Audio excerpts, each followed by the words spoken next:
Hey everyone, and welcome to Nighttime Stories. I'm here to help you drift off into a peaceful sleep. If you enjoy these stories, feel free to like the video and subscribe to the channel. Let me know where you're watching from. I always love seeing how far these stories reach. Now, get comfortable and relax. I paused at the curb where she was waiting, the sky already dimming into evening. I had spent a few extra minutes double-checking my seatbelt, clearing a playlist on the radio, and taking a deep breath before pulling up. I scanned the streetlights glinting off the wet asphalt. Seattle drizzle had just begun, and spotted her. She stood with arms crossed under a slender umbrella, her dark hair plastered to her cheek. She looked familiar, but I brushed it off as nerves. I killed the engine and called out, "Ready when you are." She smiled, not a full grin, but one that reached her eyes and made me think this could be a good night. I opened the passenger door and she slid in, tossing her umbrella in the back seat. I glanced at her profile as she fumbled with the seatbelt. Finally, she sat up straight, looked forward through the windshield, and said softly, "Thanks." We drove off silently, roads gleaming under street lamps, the rain painting everything in shimmering shades of city lights. I hesitated a moment and asked, "So, how was your day?" She turned and offered a small shrug. "Busy," she said. The paths of raindrops sliding down the window seemed to echo my racing heartbeat. I tried to lighten the mood. "I made us reservations at that Thai place on 5th. Heard they have the best pad Thai." She nodded, her expression neutral, but I caught a flicker of interest. Halfway through the drive, she shifted in her seat and finally spoke again. "Do you think we've met before?" Her voice was calm, curious. I glanced at her, offered a polite smile. "I don't think so."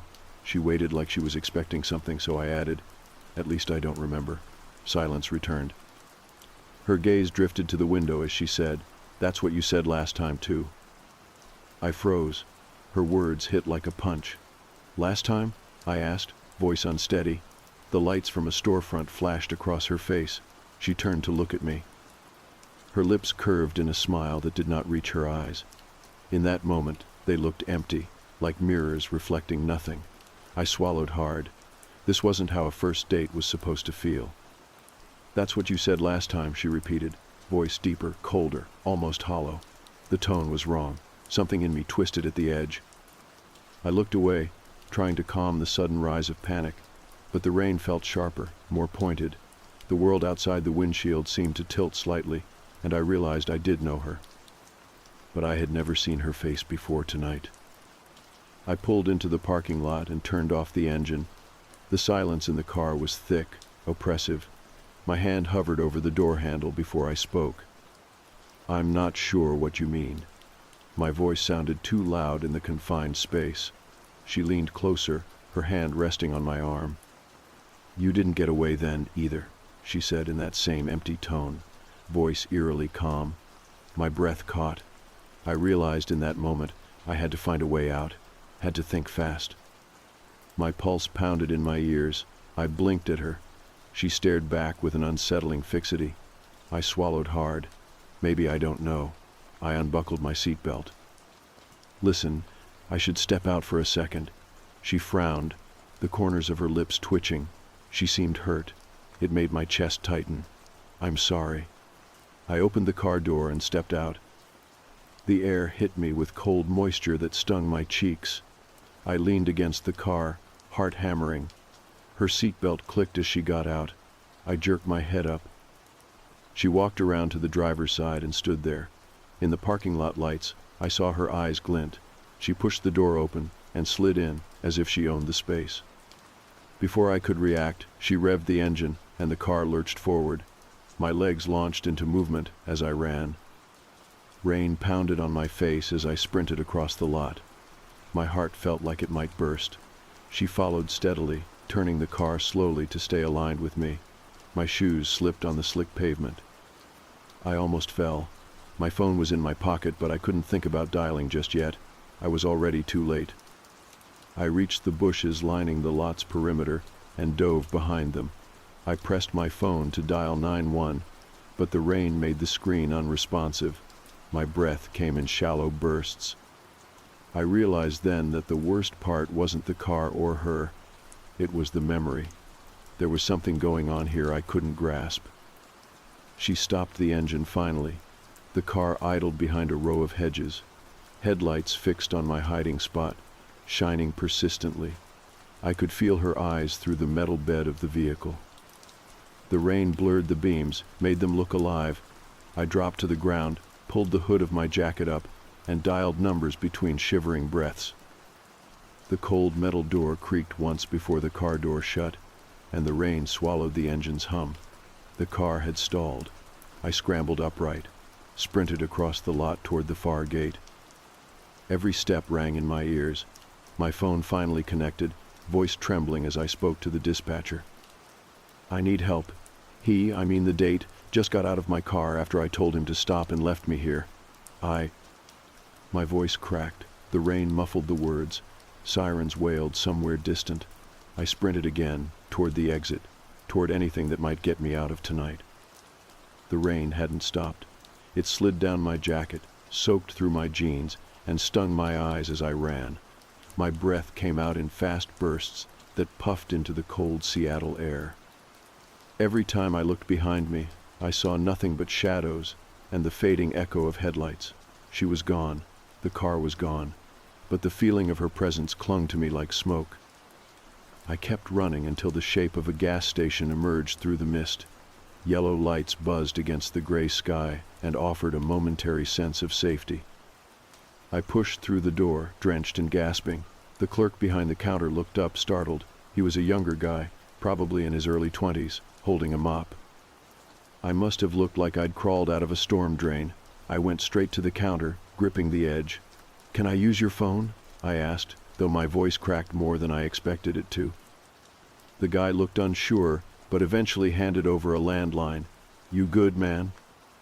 I nodded quickly, dialing the number again, this time more clearly.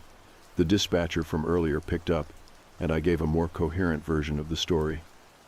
I told them the make of my car, my name, and where I had last seen her. I skipped the part about what she said in the car, about her voice, about the look in her eyes. I told myself that could wait. The police told me to stay put. They'd send someone to take a report. I hung up and sank into a nearby plastic chair, dripping water onto the white tiles. I stared at the floor and tried to replay what had just happened. The questions started to pile up. Who was she? Why did she say we'd met before? How could she know something like that if it wasn't true? A patrol car arrived 10 minutes later. The officers stepped in, shaking the rain off their jackets, and took my statement. One of them, a woman with a notepad, asked the usual things. What was her name? Where did I meet her? What time had we met? What exactly did she say? I hesitated before repeating her words. She said, "That's what you said last time too." Then, when I said I didn't understand, she said, "You didn't get away then either." My voice dropped a little on the last part. The officer's pen paused briefly over her notepad. She didn't say anything right away. "We matched on a dating app," I added quickly. "We chatted for like a day or two. She seemed normal, funny even." The male officer leaned forward. "Do you remember her profile name?" I racked my brain and shook my head. It was something generic. Maybe it was just her first name, Madison or something like that. No last name. No social media linked. I didn't think much of it. They exchanged a glance. The woman jotted something down. "We'll see if the car shows up on any nearby traffic cams," she said. "But without more information, it'll be hard to track her. Do you have any screenshots of your conversations?" I pulled out my phone, hands still trembling slightly. I opened the app. The chat history was gone. I stared at the screen in disbelief. It's not here." "You sure you didn't delete it?" "I'm sure." I scrolled back. Nothing. Her profile had vanished too. No trace she'd ever existed on the app. It was as if the conversation had been erased. They took down my phone and contact information and told me they'd follow up. But I could hear the doubt in their voices. I wouldn't blame them. If someone had told me this story, I probably wouldn't believe it either. After the police left, I stayed in the gas station a little longer. I bought a coffee, sat in the same chair, and tried to convince myself this was a one-time thing. Maybe she was unstable. Maybe it was just some sick joke, but deep down I knew something wasn't right. I had never felt that kind of fear before, and I couldn't shake the sensation that I was being watched. When I finally returned home, the house felt different, quieter. Not just in sound, but in the kind of quiet that wraps around you like a weighted blanket. I shut all the blinds, locked every door, double-checked the windows. I stood in my room staring at my phone, trying to remember the exact words she'd used. "That's what you said last time, too." I sat on the edge of the bed, staring at the app. I opened it again, scrolling through profiles, just trying to find something familiar. But it felt like looking through strangers in a crowd. Nothing clicked. I even went through my browser history, wondering if maybe I'd seen her before. There was nothing, no clue. Around midnight, I gave up and closed my laptop. I needed sleep. I had work the next day, and maybe, just maybe, I'd wake up and this would all feel less surreal. But I didn't sleep. Every sound in the house made me flinch, a creak in the floorboards, the wind brushing past the window. I lay there staring at the ceiling, the words still ringing in my ears. "You didn't get away then either." Around 2 in the morning, I got up and walked into the kitchen to get water. As I passed the living room, I saw something that made me stop cold. My phone, which I had left in the bedroom, was sitting on the coffee table, face up, unlocked. The screen glowed, showing the dating app. There was a message. Just 4 words. "You still don't remember." I backed away from the table slowly. I didn't hear the door open. I didn't hear footsteps. Nothing. Just silence, so heavy I could hear my own heartbeat in my ears. I checked the locks again.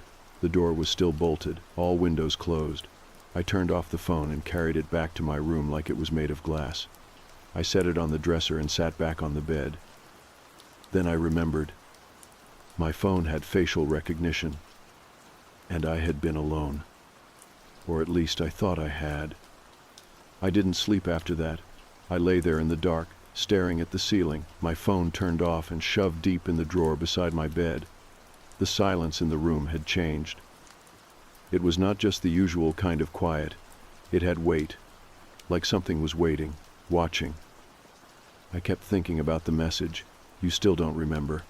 Those words looped over and over in my head, like a haunting chorus I couldn't shake. By morning, the room looked the same, but I didn't feel like I was in my house anymore. Everything was slightly off, the way the curtains hung, the faint hum of the refrigerator in the kitchen. Even the air felt different, a little too cold, like a window had been open all night, even though I had checked every single one.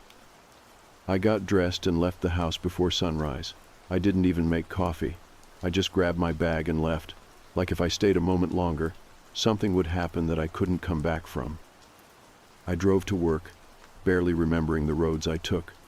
The morning was a blur, filled with blank stares and half-hearted nods when people tried to talk to me. I answered emails without really reading them and sat through meetings I could not recall a word of afterward. I kept trying to tell myself I was just sleep-deprived, that I had scared myself too much, that this was all just a bad reaction to a weird night, but that didn't explain the message. That didn't explain how my phone had unlocked itself, or how the app had come back after being deleted, or how she knew things I'd never told anyone. At lunchtime, I stepped outside to clear my head. I walked a few blocks down to a small park near the office. It was quiet, except for the occasional jogger or dog walker. I sat on a bench and tried to focus on the normal sounds of life happening around me. I was starting to feel a little more grounded when my phone vibrated in my pocket. I had turned it off. I pulled it out slowly, hesitating before pressing the power button. The screen came on immediately. No boot up, just the home screen, as if it had never been off. A notification sat at the top. One new message. I tapped the screen, and the app opened automatically. There it was again, her name, Madison, just like before. The message was simple. "You lied."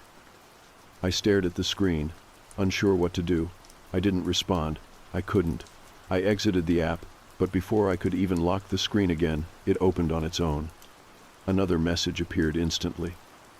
You lied again. My hands were shaking now. I looked up from the screen and scanned the park. Everything seemed normal, but I couldn't shake the feeling that someone was watching me. I got up and walked quickly back to the office, the phone still clutched in my hand. I stayed late that day, pretending I had extra work.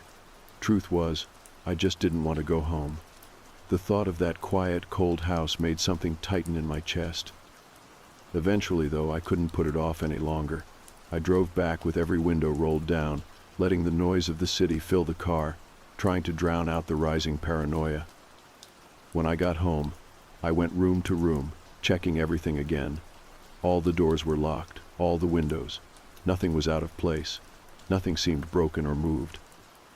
I sat down on the couch and stared at my phone again. I didn't want to open it, but I couldn't help myself. I needed to know if she had messaged again. I opened the app. This time, it wasn't just a message, it was a photo. A blurry, grainy picture of me, sleeping, in my bed, from an angle that only made sense if the person taking it had been in the room. I dropped the phone. My stomach turned. I rushed to the bedroom and looked around. I pulled the sheets back, checked under the bed, in the closet, even behind the dresser. Nothing. But the fear didn't fade. It stayed in my chest, heavy and constant. That night, I didn't sleep again. I sat up in a chair in the living room, lights on, trying to stay awake. My body was exhausted, but my mind refused to shut down. Around 2 a.m, the power went out. Everything went black in an instant. No hum of electricity, no streetlights outside. The silence returned, thicker than before. I reached for my phone, but the screen wouldn't turn on. Dead. Or something worse. Then I heard it. The front door creaked. I froze, not even breathing. Footsteps, soft, deliberate. They moved slowly across the floor, closer to where I sat. I couldn't see anything. I was just sitting there in darkness, ears straining, heart pounding. Then a voice. That same voice. Low, flat, emotionless. You lied again. I stood up quickly, knocking the chair over, stumbling toward the kitchen where I kept a flashlight. I fumbled through the drawer and found it, flicking it on. The beam of light cut through the darkness. Nothing. No one in the living room. No sign of the door being opened. I checked the lock, still bolted, but I had heard it. I knew I had. The flashlight flickered and went out. And then I heard her whisper, "You're almost ready to remember." The voice came from behind me. I spun around and there was no one there.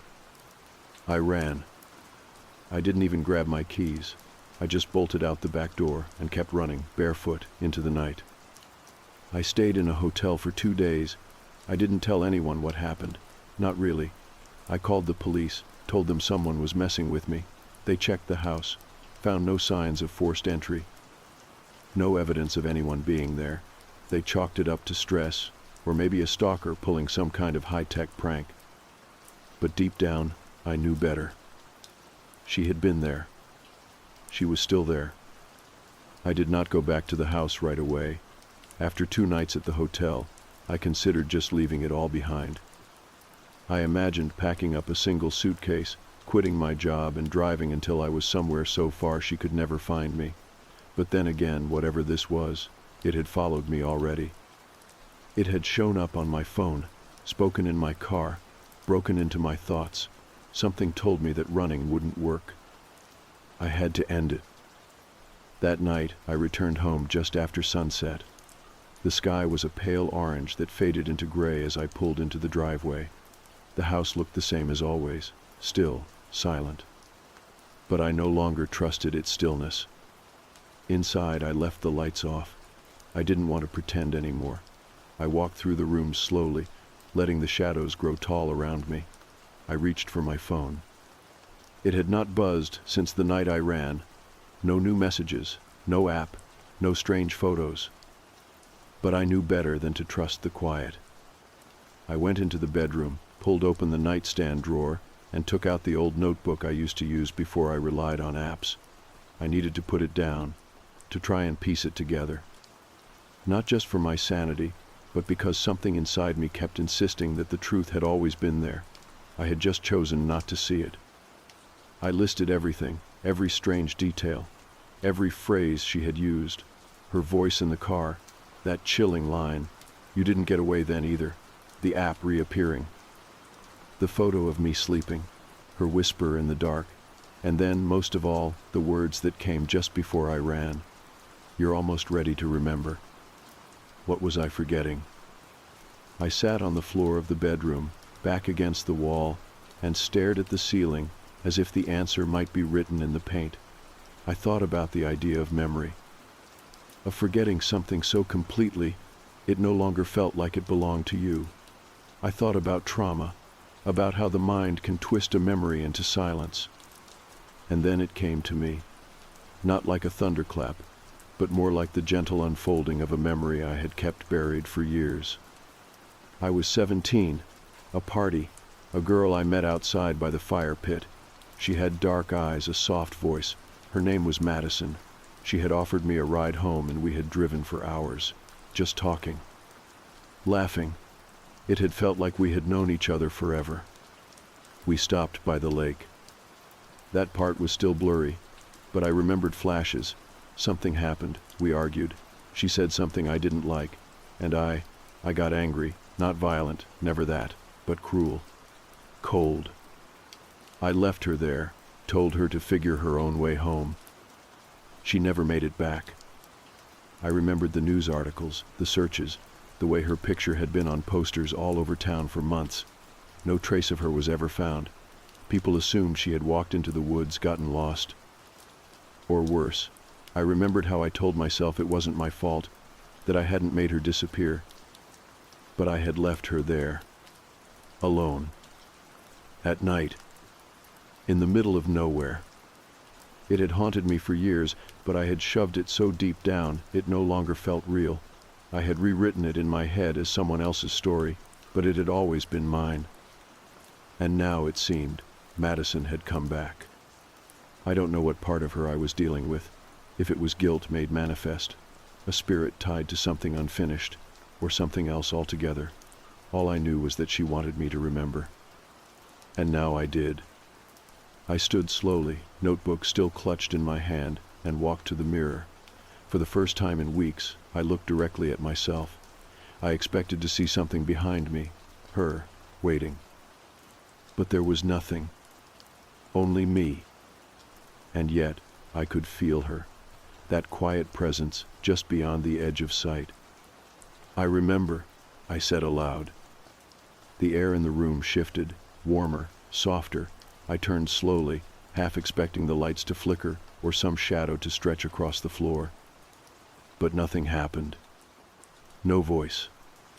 No whisper. Just silence. It felt different now, less heavy, like whatever she needed me to do had been done. I waited a few minutes, just to be sure. Then I walked through the house one final time. Still no messages. No strange footsteps, nothing out of place. That night, I slept for the first time in days. In the weeks that followed, I kept expecting it to start again. I watched my phone like a hawk, flinched every time I heard a voice that sounded too familiar, but it never came back. The app stayed gone. The house stayed quiet. My sleep was dreamless.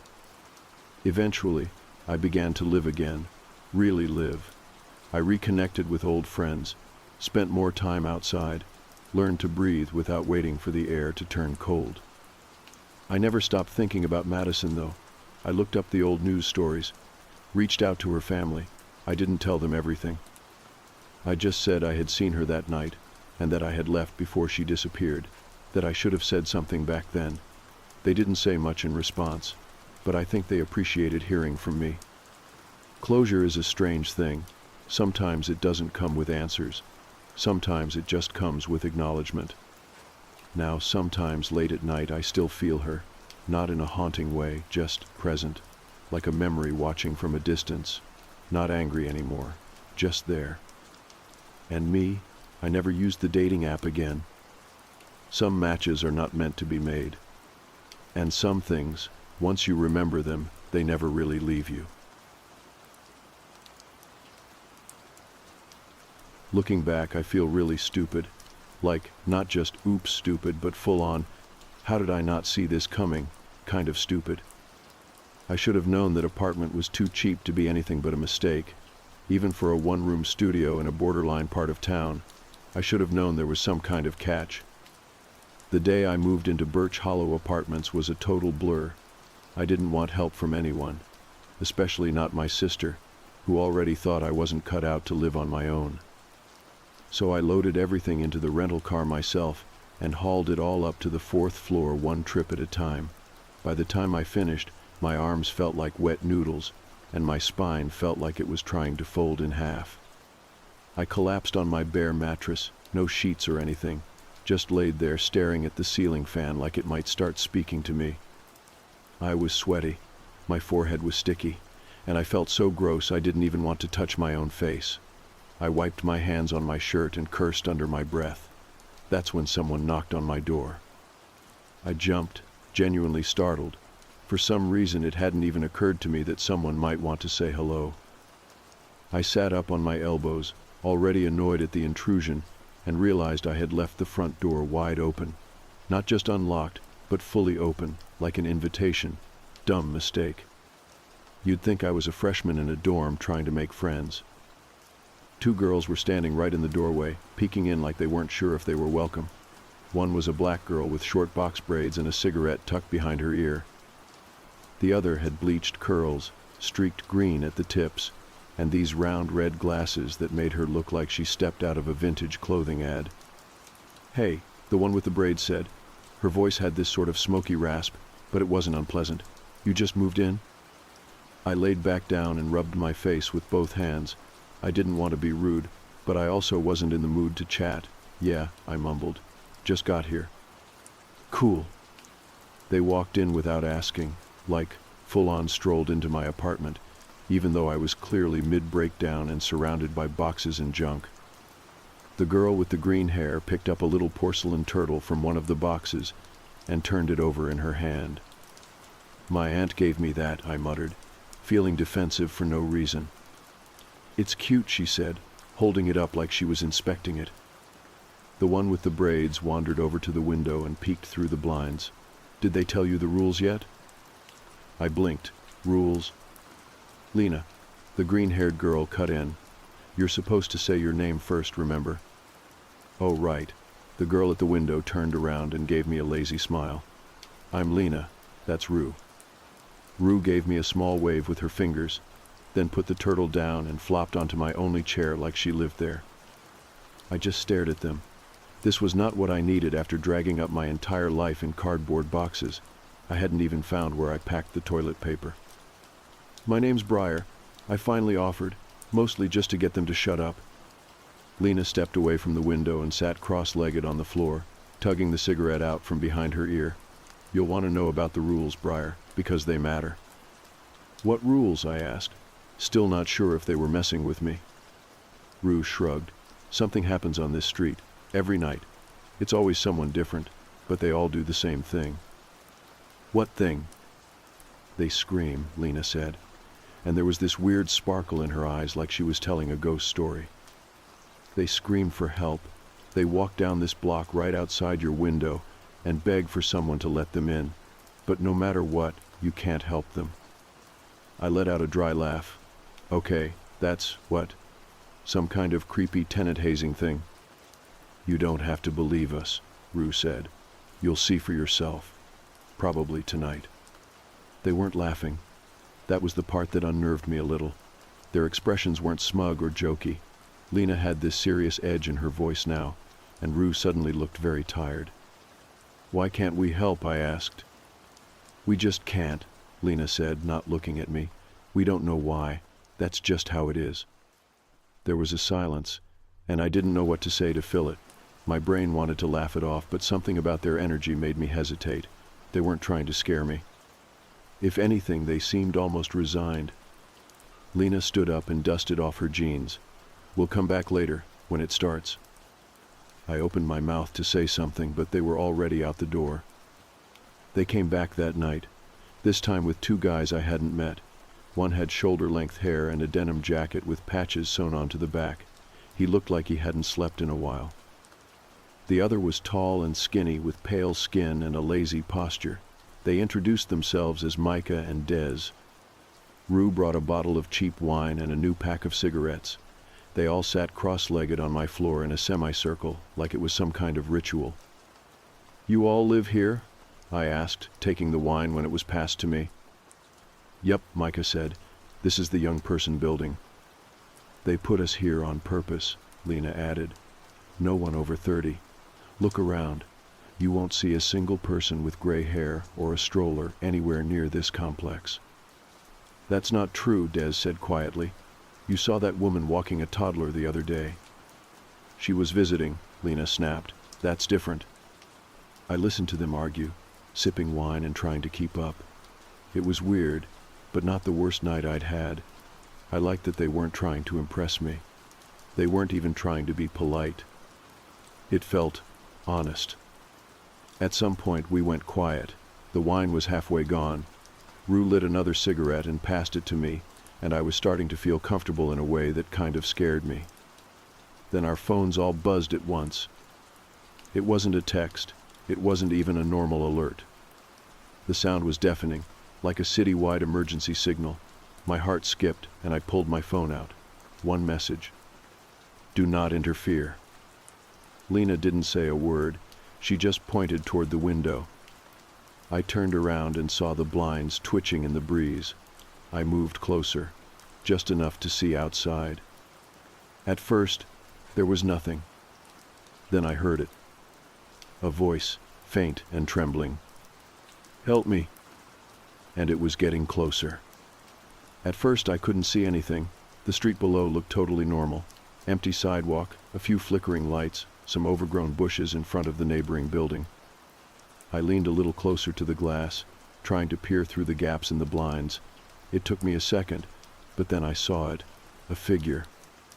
They were moving slowly, hunched over, like every step was a struggle. It looked like an older woman at first, wearing a long white coat or maybe a hospital gown. Her hair was wispy and pale, and even from the fourth floor I could hear her voice. It didn't sound like a scream exactly, more like sobbing, broken and shaky. She kept calling out for help. Not shouting, just repeating the same thing like a prayer. "Help me, please, help me." I glanced back at the others. None of them were moving, not a single one. Lena's eyes were locked on the window. Rue had her knees pulled up to her chest, arms wrapped around them. Dez was chewing the inside of his cheek like he was trying not to say something, and Micah looked like he might throw up. He was gripping his phone so tightly I could see his knuckles turning white. "What is that?" I asked, even though I wasn't sure I wanted an answer. Rue looked at me. "Just watch, but don't open the window, and don't talk to her." The woman on the street was closer now. I could see that her gown was stained dark in places. She kept turning her head, looking from one building to another, like she couldn't figure out which one she was supposed to go to. She stopped under a streetlight right in front of our complex. She looked up. She didn't have eyes. Not like she was wearing sunglasses or her hair was in the way. I mean, her eyes were gone, just two dark, sunken holes where they should have been. Her mouth opened wide and she let out a sound I can only describe as a sob that had been stretched too far, like it was ripping on the way out of her throat. It wasn't even loud. It was worse because it was quiet. I backed away from the window. I felt sick. My legs were shaking and I hadn't even realized I'd started holding my breath. Micah stood up. "She's not looking for us." "How do you know?" I asked. "Because if she was," he said, "we'd already know." That made no sense to me, but no one argued. The woman moved on. I didn't watch her leave. I sat back down on the floor and stared at the scuffed wood beneath my feet. "She'll keep going," Lena said after a moment. "They always do. She'll stop at another building. Sometimes she knocks on doors. Sometimes she just cries until the sun comes up." "Someone should help her," I whispered. "That's what we thought," Rue replied, "when we first moved in."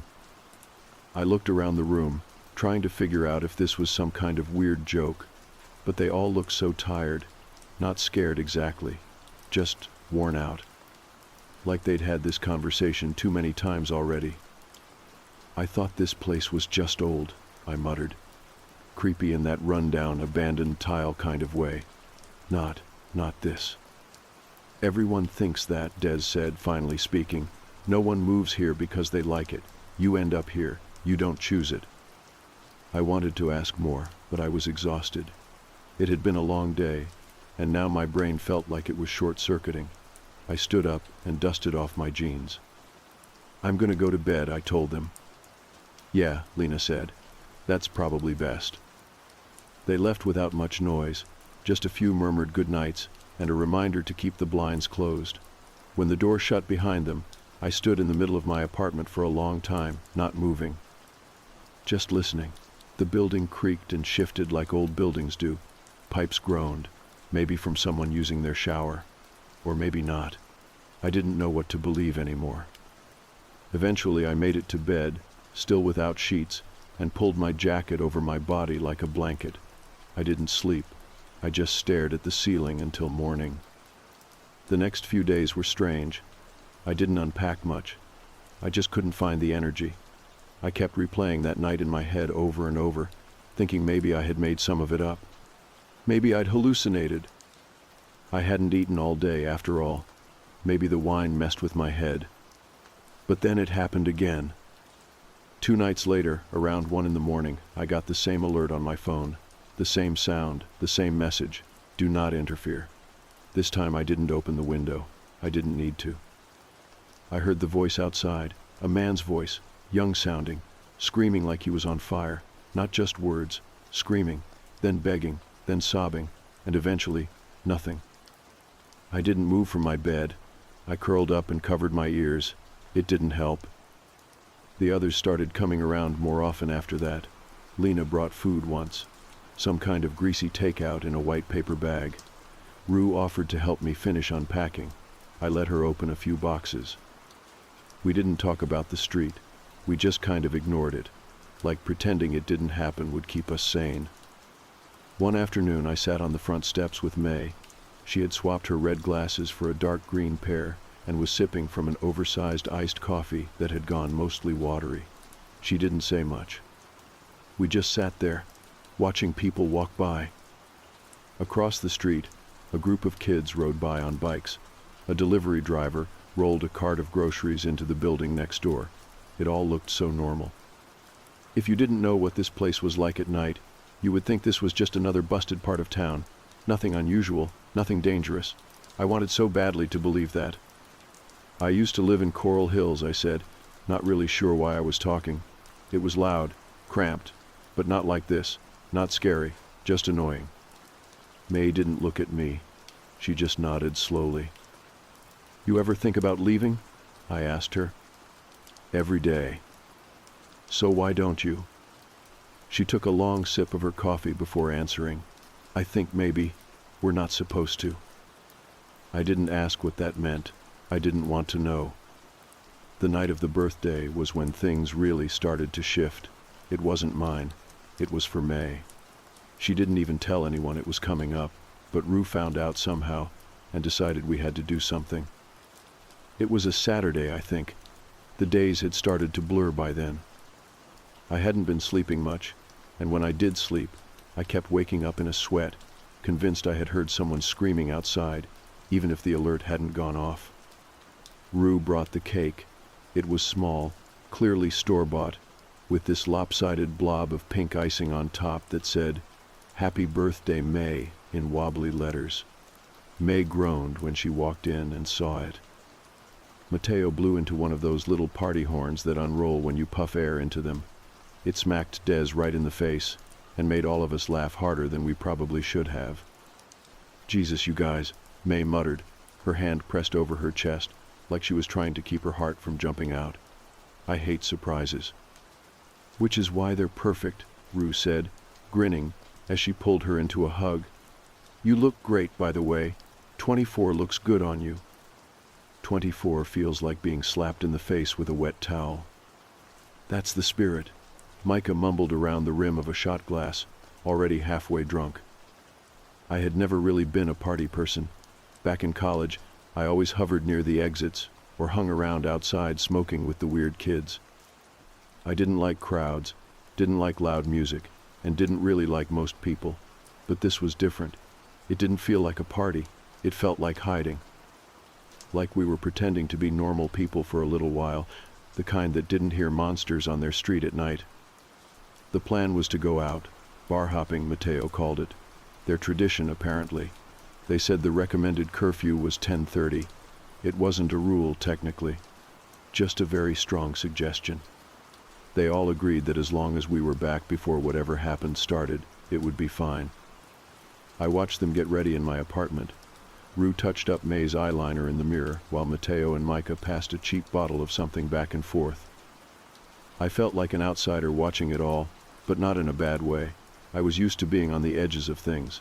This felt like being included, even though no one said I had to be. They piled into Mateo's old car, a busted hatchback that rattled every time it went over a bump. I ended up wedged in the back seat, shoulder to shoulder with May, who didn't seem to mind how close we were. She even looped her arm around mine as we sped down the freeway into the city. I tried not to think about it too much, but I was very aware of every place our skin touched. The first bar was nothing special. Loud music, sticky floors, overpriced drinks. But it felt safe in a weird way. Too many people, too much chaos. It was like nothing bad could happen in a place that crowded. I stood near the back wall most of the time, sipping on something syrupy that Rue ordered for me. She said it tasted like cotton candy. It mostly tasted like cough medicine. We bounced from place to place. At the second bar, May dragged me onto the dance floor. I told her I didn't dance. She said neither did she. Then she started moving in small, awkward circles and made fun of herself so hard that I couldn't help but laugh and join her. I didn't think about what time it was. I didn't think about the street or the apartment or the screaming. I just danced. By the time we got to the third bar, I had stopped checking my phone. We crammed into this tiny photo booth near the back, the kind with red curtains and a scratched-up mirror inside. I barely fit on the bench between May and Mateo, and everyone was squishing together and laughing so hard, the whole thing rocked back and forth. After the camera flashed a few times, the strip of photos slid out, and Rue grabbed it before anyone else could. She waved it in front of us and whistled. "Gonna frame this. Put it up in the hallway." May stayed behind in the booth for a second, tugging me back in by the wrist before I could follow the others. Her hand was warm, and her fingernails were painted baby blue, chipped at the edges. "You didn't give me a birthday present," she said, low and soft. I could feel her breath on my cheek.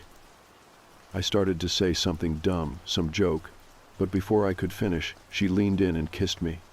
It was gentle, warm. I froze, but I didn't pull away. It was nice. And then it wasn't. Someone said my name. It was Will. He wasn't with us earlier, but now he was here, pushing his way through a group of guys in leather jackets who were loudly arguing about pool. "Briar," he said, holding up his phone. "You seen the others?" I blinked, still dizzy from the kiss. They were just here. What's going on? He showed me the screen. His background photo was of him and a girl with strawberry blonde hair, both smiling, their cheeks pressed together. But that wasn't what he was trying to show me. It was the time. 1:47 in the morning. There had been no alert. None of us had noticed. Will looked pale. His voice was tight. "We need to leave. Now." I found the others outside smoking near a bus stop. Rue was telling some story about an old co-worker who wore the same pair of socks for a month. We piled back into the car quickly, too quickly. Mateo turned the music down. No one laughed or shouted anymore. The ride home was silent. I sat in the back next to May, still stunned, her fingers nervously laced through mine.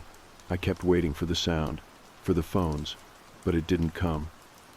Not until we were already back on our street. Not until we saw the building in the distance. That's when it happened. All of our phones went off at once. The same message: "Do not interfere." Micah flinched like he had been punched in the stomach. Rue made a strangled noise and clutched her seatbelt. "Drive," she hissed. "Mateo, drive." But Mateo didn't press the gas. He braked. Up ahead, someone was already on the street, limping toward us. The dress she wore swayed with each uneven step. It was hard to tell how close she really was, but I knew it was getting harder to pretend this wasn't happening. She was moving right toward us, slow but steady. And Will just stared. "That's Shannon," he said again, and this time he sounded different, like he was waking up from something, or remembering how to feel something. "It's her. I know it is." Mateo shook his head. "No, you said she was gone." "She was, but she's here now." "No, Will. Whatever that is, it's not her." Will finally looked away from the windshield and faced Mateo. "I know her better than anyone. I would know her anywhere." Gianna turned around in her seat and reached back toward him. "Please, think. If it was her, why would she be out here like that? Why now?" Will didn't answer. He looked torn apart inside, like someone had cracked his ribs open and yanked out everything soft. I saw him grip the door handle. I felt it before he even started to move. I knew what he was about to do. Mateo reached across to stop him, but he was too slow. Will yanked the door open and climbed out. The sudden motion felt like someone had broken the seal of safety inside the car. Cold air flooded in. It smelled like rain, even though the sky was clear. Like something electric was sitting right under the surface of the road, waiting. Will stumbled onto the pavement and took a few steps forward. The girl stopped moving. She turned her head, slow and deliberate, and I swear it looked like she was sniffing the air. Then her face tilted up toward him. That was when I saw her clearly for the first time. It was Shannon's face, or it used to be. There were no eyes, just dark hollows where they should have been, not empty exactly, more like raw, like they had been dug out recently. Her skin looked too tight around her jaw and chin, like it had been stretched. Her mouth hung open, and a string of something thick and dark ran down her chin. Blood? I didn't know. Will froze. She raised one of her arms, trembling and crooked at the elbow, and held it out like she was reaching for him. Then she screamed. It didn't sound human. It wasn't just loud. It tore through the quiet like a knife. A high, sharp cry that made me flinch and clamp my hands over my ears.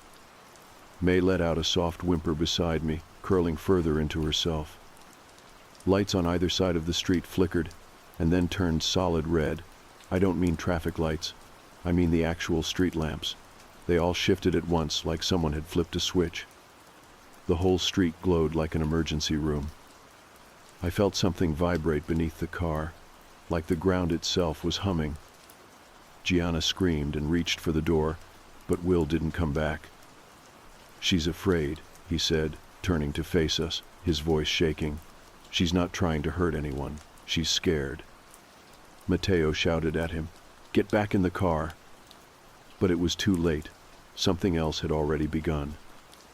From the far end of the street, a black van turned the corner, headlights off. It rolled forward in silence. No engine noise, no tires screeching, just motion, smooth and eerie. The girl, Shannon, or whatever that thing was, backed away from it like a frightened animal. She shrieked again, this horrible gurgle, and started to run, or at least try to. Her legs didn't work right. She staggered and dragged one foot behind her like it was broken. The van didn't speed up. It didn't need to. It glided. Then, just as it reached her, its side panel slid open. And she disappeared. She didn't climb in. There was no struggle. One moment she was there, and the next, she was gone. The red lights flickered twice, and the van vanished down the next block, swallowed by darkness. We sat frozen. No one moved. No one said a word. Mateo slammed the car into gear and peeled away from the curb so fast the tires squealed. We didn't speak the whole ride back. I didn't even realize I was crying until we pulled into the lot behind our building and I tasted salt on my lips. The next morning, no one wanted to talk about it, not even Will. He had locked himself in his apartment and wasn't answering texts. I knew because Gianna tried 4 different times. She finally gave up and went home looking pale and exhausted. I didn't leave my unit that day. I stayed curled on the couch with the TV playing on mute and a blanket around my shoulders. I kept expecting the alarm to go off again. It didn't. Not that day. It was almost a full week before we saw Will again. He looked hollow. That's the only word I can use. Like something had been scooped out of him. He walked like his joints didn't work properly, and he barely spoke. When he did, it was only to say he was sorry. None of us asked what for. Another week went by, then another. The street kept doing what it did. The alerts came at different times, sometimes early, sometimes late, sometimes right when you thought maybe tonight would be quiet. The voices changed. Men, women, kids. Some called out for help, some begged, some didn't say anything, just sounds, screaming, breathing, crying. I never looked again. I closed the blinds and stayed quiet. I didn't want to know what face might be staring up at me. Sometimes it was just sounds. Sometimes the people walked on hands and knees. Sometimes they sang. I started writing things down in a notebook I kept by my bed, not because I thought it would help, but because I needed to keep track. I wrote down what time the alarm happened, what voice I heard, what kind of footsteps followed. It made me feel like I had some control. One night, I wrote down the time, but no one came. The alert went off, but the street stayed empty. That scared me more than anything else. When I asked May about it, she just looked at me and said, "Not all of them show up on the street." I didn't ask what that meant. I didn't want to know. Life settled into a routine after that, a messed up, barely functional routine, but a routine nonetheless. I stopped jumping at every sound. I stopped asking questions. I stopped looking out the window when I heard the alarm go off. That was the most important part. I think once you know what to expect, you can sort of trick yourself into thinking it is normal. The human brain is weird like that. It adapts to almost anything if you let it. I still spent most of my time with the others. They understood. We never talked too much about what happened that night in the car. Will was different now. He never went out with us. He barely spoke. When we saw him, which was rare, he was either sitting on the front steps with a blank stare or disappearing back into his unit before anyone could get a word out. I think he blamed himself, though no one ever said so. One evening I sat with May on the curb outside the building. She was smoking, her second cigarette in a row, and neither of us had said anything for a while. The sun had just started to go down, casting everything in this dull orange haze. I remember the light because it made the cracks in the pavement look deeper than usual. Like you could fall through them if you weren't careful. I kicked at a rock near my foot. Do you ever wonder why it's us? May blew out a stream of smoke and shrugged, all the time. But like, why this building? Why this street? Why us, specifically? I don't know. Maybe they picked us. Maybe it's random. Do you believe what Gianna said about it being some kind of experiment? She hesitated. That was rare for her. I don't know what I believe, but I know it's not just a haunted street. It's too calculated. I nodded, not really because I agreed, but because I didn't know how else to respond. I wanted to believe there was a reason. Even a bad reason would be better than nothing. Better than thinking we were just in the wrong place at the wrong time. After that, things were quiet for a while. Not in a peaceful way. More like the calm before a storm. The alerts still came, but the voices changed. They got more aggressive, louder. One night I swear I heard someone banging on the front door of the building, like they were trying to break it down. Another night there was laughter. Not the funny kind. The kind that makes your stomach twist up. I stopped writing things in my notebook. I couldn't keep track anymore. It didn't help. It didn't protect me. Then came the night with the child. It was late, maybe close to 2 in the morning. I had just started to doze off when the alert went off, buzzing so loudly it startled me upright. I didn't move at first. I just listened. Then I heard it. The sound of little feet running back and forth outside, and a small voice calling out between ragged sobs. It was a girl. She sounded maybe 7 or 8 years old. "Help me," she cried. "They're coming. I don't want to die." I squeezed my pillow over my ears and clenched my eyes shut. I didn't want to hear it. I didn't want to picture her face. I knew that if I looked, if I even peeked through the blinds, it would be over for me. I could feel it in my chest. That tight, buzzing feeling like something was watching, like something was waiting for me to make one wrong move. The next morning I woke up with a nosebleed and a bruise on my arm that I didn't remember getting. When I told Rue, she went quiet for a long time. Then she told me she had started getting bruises too. Always after the alerts, always in strange places, like behind her knee or the base of her spine. We didn't know what it meant, and we didn't ask. Things continued like that for a while. I stopped counting the days. I stopped calling my parents. What was I supposed to tell them anyway? That my rent was cheap because I lived in some kind of nightmare simulation, that there were voices outside my window every night, and I was too scared to look. May was the only one who seemed even remotely okay. She still smiled sometimes. She still made jokes. She still brought me coffee when I forgot to eat. I clung to that normalcy like it was the last real thing in the world. I think maybe I started to rely on her too much. I think maybe I forgot that she could break too. It started on her birthday. We had all gone out that night, and everything felt okay, really okay. I hadn't felt that relaxed in weeks. I danced, I drank. I even kissed her in the corner of a loud bar, right next to a flickering neon sign and the broken jukebox. She kissed me back. And then we were back in Mateo's car, and then the alert went off, and then we saw her. The girl in the nightgown. Will said it was Shannon, the one who disappeared. I don't know if he was right. I don't know if it was her, or if it was something wearing her face. But when he got out of the car, when he stepped onto the street, everything changed. The red lights, the screaming, the van. It took her. After that night, he stopped speaking entirely. But I remembered something strange. Just before the van appeared, the girl had looked afraid. Why would something so terrifying be afraid? I thought about that a lot. Maybe they're not in control. Maybe they're not what we're supposed to be afraid of. Maybe they're warning us. One evening, I asked May what she thought. We were sitting on the steps again.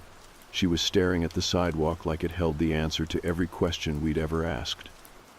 She took a deep breath and said, "What if they're not trying to hurt us?" I waited. What if they're trying to get away? Neither of us spoke after that. The air felt too heavy, too still, and I could not shake the feeling that whatever it was outside, it was getting closer.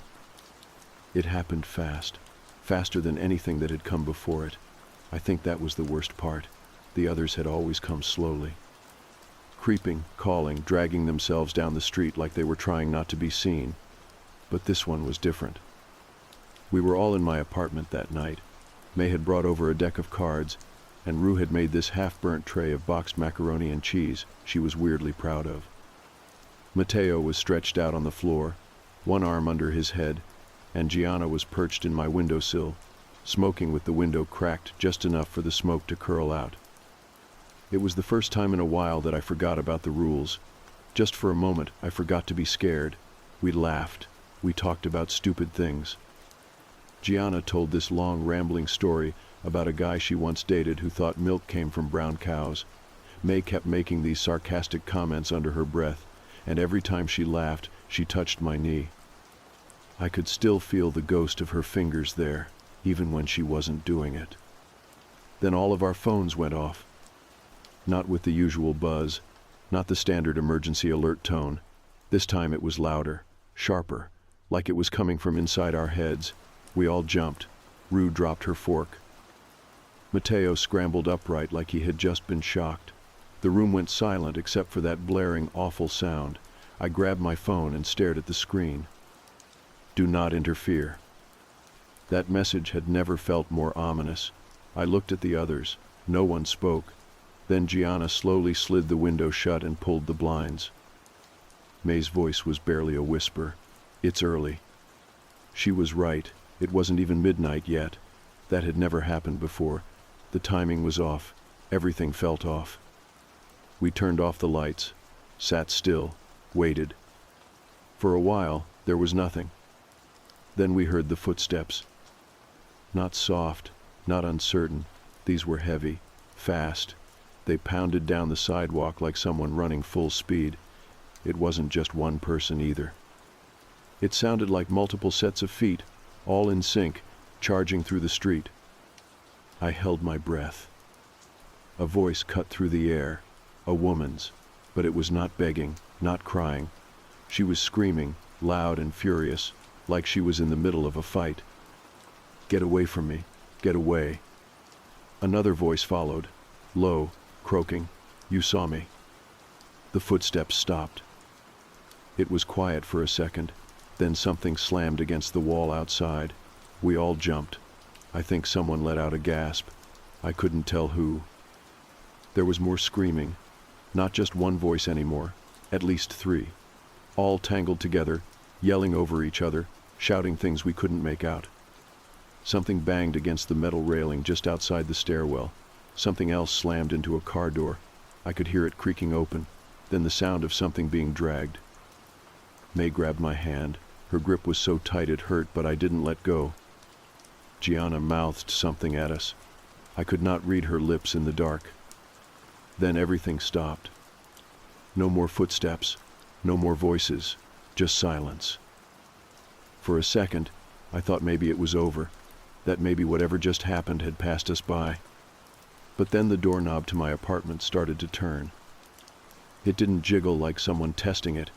It rotated smoothly, like someone who lived there, like someone who had a key. None of us moved, none of us breathed. The lock held. Then something knocked.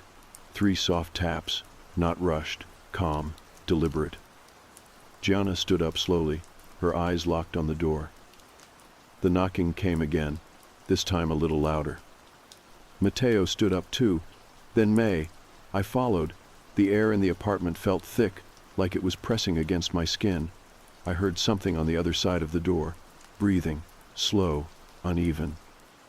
Then a voice, not loud, not urgent. "Briar, let me in." My stomach flipped. I knew that voice. It was Will. But it couldn't be. Will had not spoken in days. He had barely left his apartment. He had not come over tonight. I looked around the room. Everyone was staring at me. Gianna whispered, "Do not open that door." The voice came again, a little clearer this time. "Briar, please. It's me. It's Will." I took a step forward without meaning to. I stopped myself before I got too close. I wanted to believe it. I wanted to throw the door open and find him standing there, whole and tired and maybe even smiling. But something was wrong. The voice was off, just slightly. Like it had been copied and replayed a little too many times. I stepped back. "I can hear you in there," the voice said, no longer calm. "I know you're home. I saw the lights." May moved to stand in front of me. She didn't say anything, just positioned herself like she was shielding me. The doorknob turned again. Then silence. A long silence, long enough that I started to think maybe it was done, that he had left. I reached for May's hand again. That was when the window behind us shattered. Glass exploded inward. Gianna screamed. Something dark and fast burst into the room. I could not see it clearly, just movement and a low, guttural noise like a growl coming from underwater. Matteo tackled it. He slammed it into the wall, shouting something I couldn't make out. Rue grabbed a lamp and started swinging wildly. It happened so fast I could barely register it. The thing threw Matteo off like he was weightless. He hit the floor with a sickening thud. Gianna was yelling. May pulled me toward the door, and before I knew it, we were in the hallway. We ran. Down the stairs, past the broken railing, out into the street. Everything was red. The lights above us still glowed like sirens. I could hear that thing behind us, climbing out through the window, tearing something apart. I didn't look back. We made it across the street. May banged on a locked door. Nothing opened. She started crying, still pounding, her fists red. I turned around. I do not know why. I saw my window, and I saw something standing in it. It looked like Will, but it was not Will. It wore his clothes, his face, but its eyes were too wide. Its mouth was open just a little too far, and it was smiling. The siren stopped. The lights flicked off. The thing in the window blinked once, and then it was gone. We didn't go back to my apartment that night. Once the lights turned off and that thing disappeared from the window, none of us said a word. We stayed huddled behind the brick wall of the building across the street, hidden in the dark, clutching each other like we were waiting for something else to come. But nothing did. No more noises. No more voices. Just the slow, gradual return of silence. Real silence. The kind that didn't carry weight behind it. Eventually, the streetlights came back on, regular yellow ones, buzzing faintly, casting everything in that familiar, tired glow. Nothing red, no alarm, no message. Just the hum of streetlight electricity and the occasional gust of wind. It was over. We waited another hour, maybe longer, before we walked back across the street. Mateo limped the whole way. His arm hung strangely at his side, and he winced every time he breathed in too deeply. He didn't complain, though. None of us did. We just walked. The apartment was destroyed. My window was shattered completely, glass scattered across the floor in bright little shards. The curtain rod had been torn from the wall. One of the kitchen chairs was flipped upside down, broken in half. There was a smear of something dark across the floor, trailing from the window to the hallway. None of us followed it. None of us wanted to know where it led. Gianna was shaking. She sat on the edge of the sink with her head between her knees while Rue picked pieces of glass out of her arm. Mateo collapsed on the floor and stared at the ceiling, his breathing shallow. May stood next to me by the door, quiet, one hand gripping my shoulder like it was the only thing keeping her upright. We didn't sleep. The sun came up eventually, pale and gray through the cloud cover. Everything looked normal in that soft morning light, almost peaceful, but it wasn't. Something had changed. I felt it in the air, in my bones, in the way none of us could make eye contact for more than a few seconds. Later that day, I packed. I didn't say goodbye. I didn't explain. I just folded up my clothes, stuffed everything I owned into 2 large garbage bags, and left. May watched me from the doorway the whole time. She didn't try to stop me. She didn't ask if I was sure. When I zipped up the last bag and stood, she walked over, pulled me into the kind of hug that felt like it might break me, and whispered, "You don't owe anyone anything, just get out." So I did. My parents didn't ask too many questions. They were more surprised than anything. They thought I had moved to the city to prove a point, and they had assumed I would come crawling back eventually. When I did, they gave each other that look, the one that says, "Told you so," but they didn't say the words out loud. I stayed in my old room for a while. The posters on the walls were still the same. The mattress still sagged a little in the middle. Everything smelled like dust and lemon cleaner. At night, I lay awake and stared at the ceiling, waiting to hear something, a cry, a knock, that awful alarm, but it never came. It took time to feel safe again. Weeks passed, then a month, then 2. I got a job at a bookstore downtown, part-time. Quiet work. I kept my head down and avoided questions. I didn't talk about the apartment. I didn't talk about the street. I didn't talk about Will or Shannon or the thing that had smiled at me from my own window wearing someone else's face. I got a new phone and didn't transfer anything over. New number, new carrier. I didn't want to see that alert again. I couldn't risk it. Some nights, I still had the dreams. I would wake up in the early hours of the morning, drenched in sweat, convinced I heard that voice calling my name from outside the window. But I always checked, and it was always just trees and quiet roads and a sky full of stars. Eventually, the dreams stopped too. One day, I got a letter, no return address, just my name, written in looping black ink, and inside a folded piece of paper. It said, Mateo is okay. Arm is healing. Rue is still smoking. Gianna keeps the window shut now. May says she misses you. There was no signature. I didn't need one. I read it 3 times. Then I folded it back up and slid it into the drawer of my nightstand, under a pile of old receipts and books I never finished. I did not write back. There was nothing left to say. Months turned into a year. I moved out of my parents' house, found a little place near the outskirts of town, a small studio above a laundromat. The rent was a little too high, but it was quiet. I didn't ask any questions when I signed the lease. I read every word, though, every single one. I checked the paper for fine print. I asked about the neighbors, about the noise level, about the streetlights. I made sure I would never end up in a place like that again. One night after work, I walked home late. The sky was dark, and a few stars had finally started to poke through the clouds. I passed by a group of kids on bikes, laughing and shouting. I smelled someone grilling on a nearby porch. Dogs barked from behind fences. The world felt alive again. I stopped in the middle of the sidewalk and looked up at the street lamp above me. Just a normal yellow bulb, flickering faintly. Nothing red, no warning, no buzz in my spine. I stood there for a while, listening. Nothing happened. And finally, I believed it was over. Not because the nightmare had ended, or because I understood it, but because I had survived it. I got out. I didn't interfere. I followed the rules, even when I didn't want to. And that's the only reason I'm still here. I matched with James on a dating app on a chilly autumn evening in Manchester. His profile was straightforward, no gimmicks, just a photo of him smiling in front of a cafe and a few lines about loving classic literature and morning runs. We started chatting, the kind of conversation that felt easy, natural. He knew how to ask the right questions without making it feel like an interview. Our messages flowed smoothly for a few days. He was attentive, charming, and always thoughtful. But one night, he said something that froze me.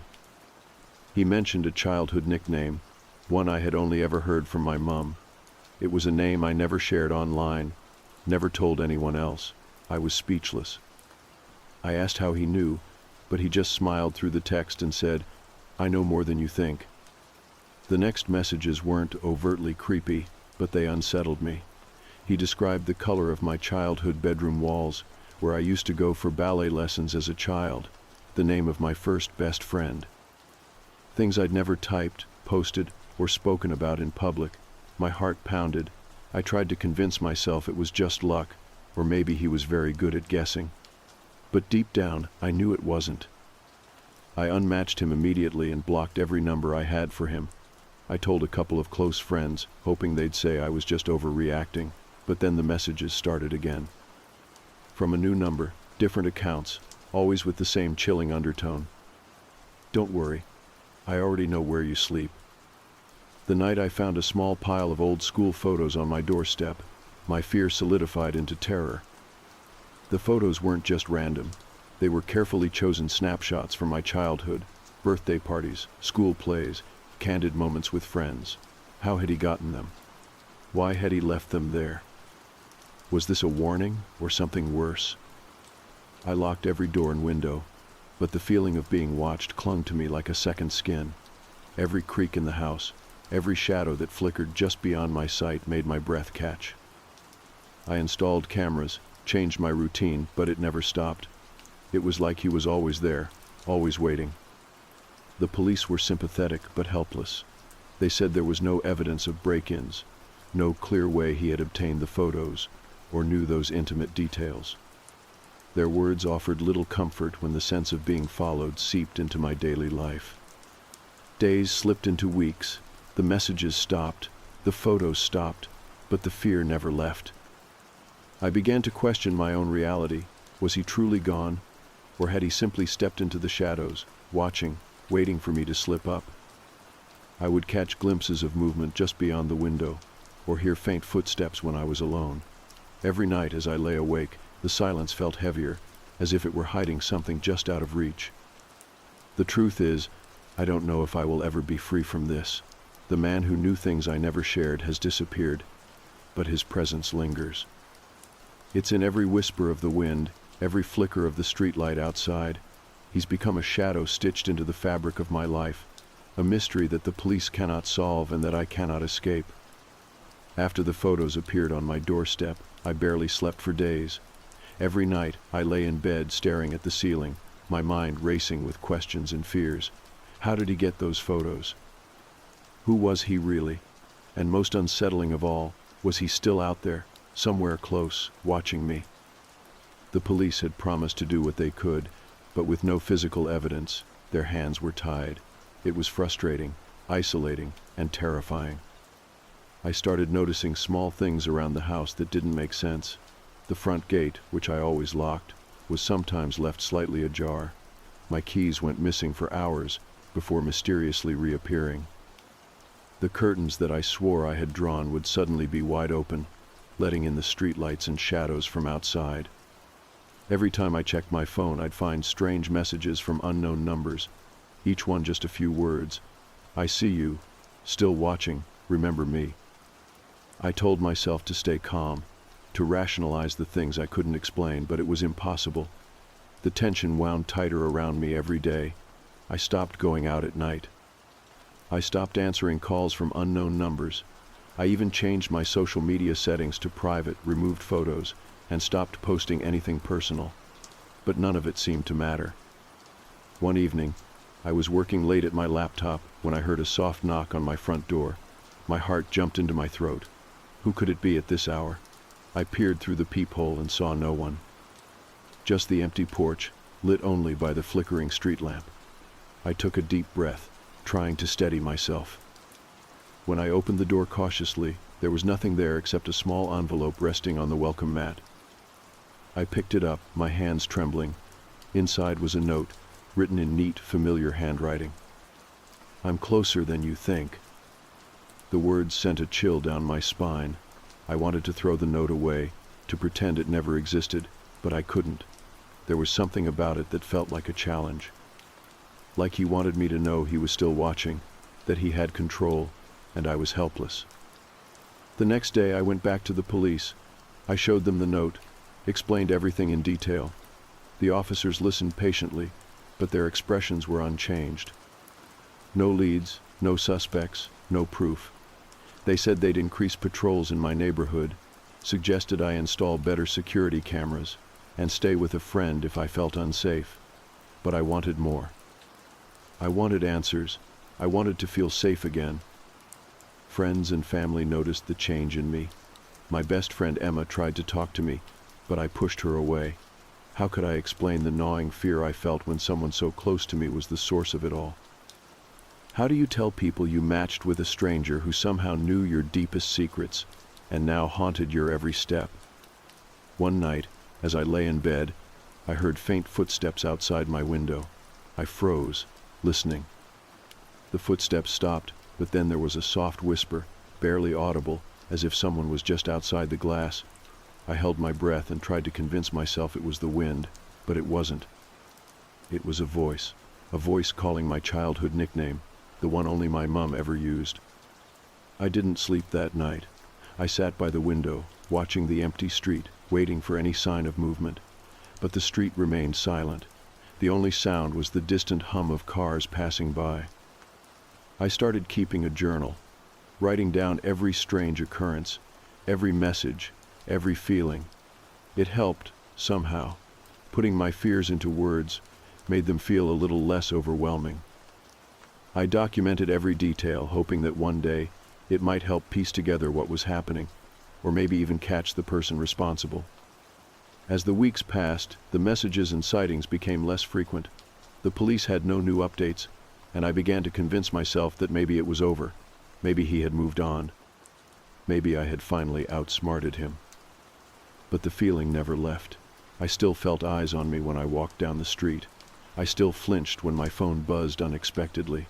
The shadows in my home felt heavier, the silence louder. I lived in constant anticipation of the next move, the next message, the next sign that he was still there.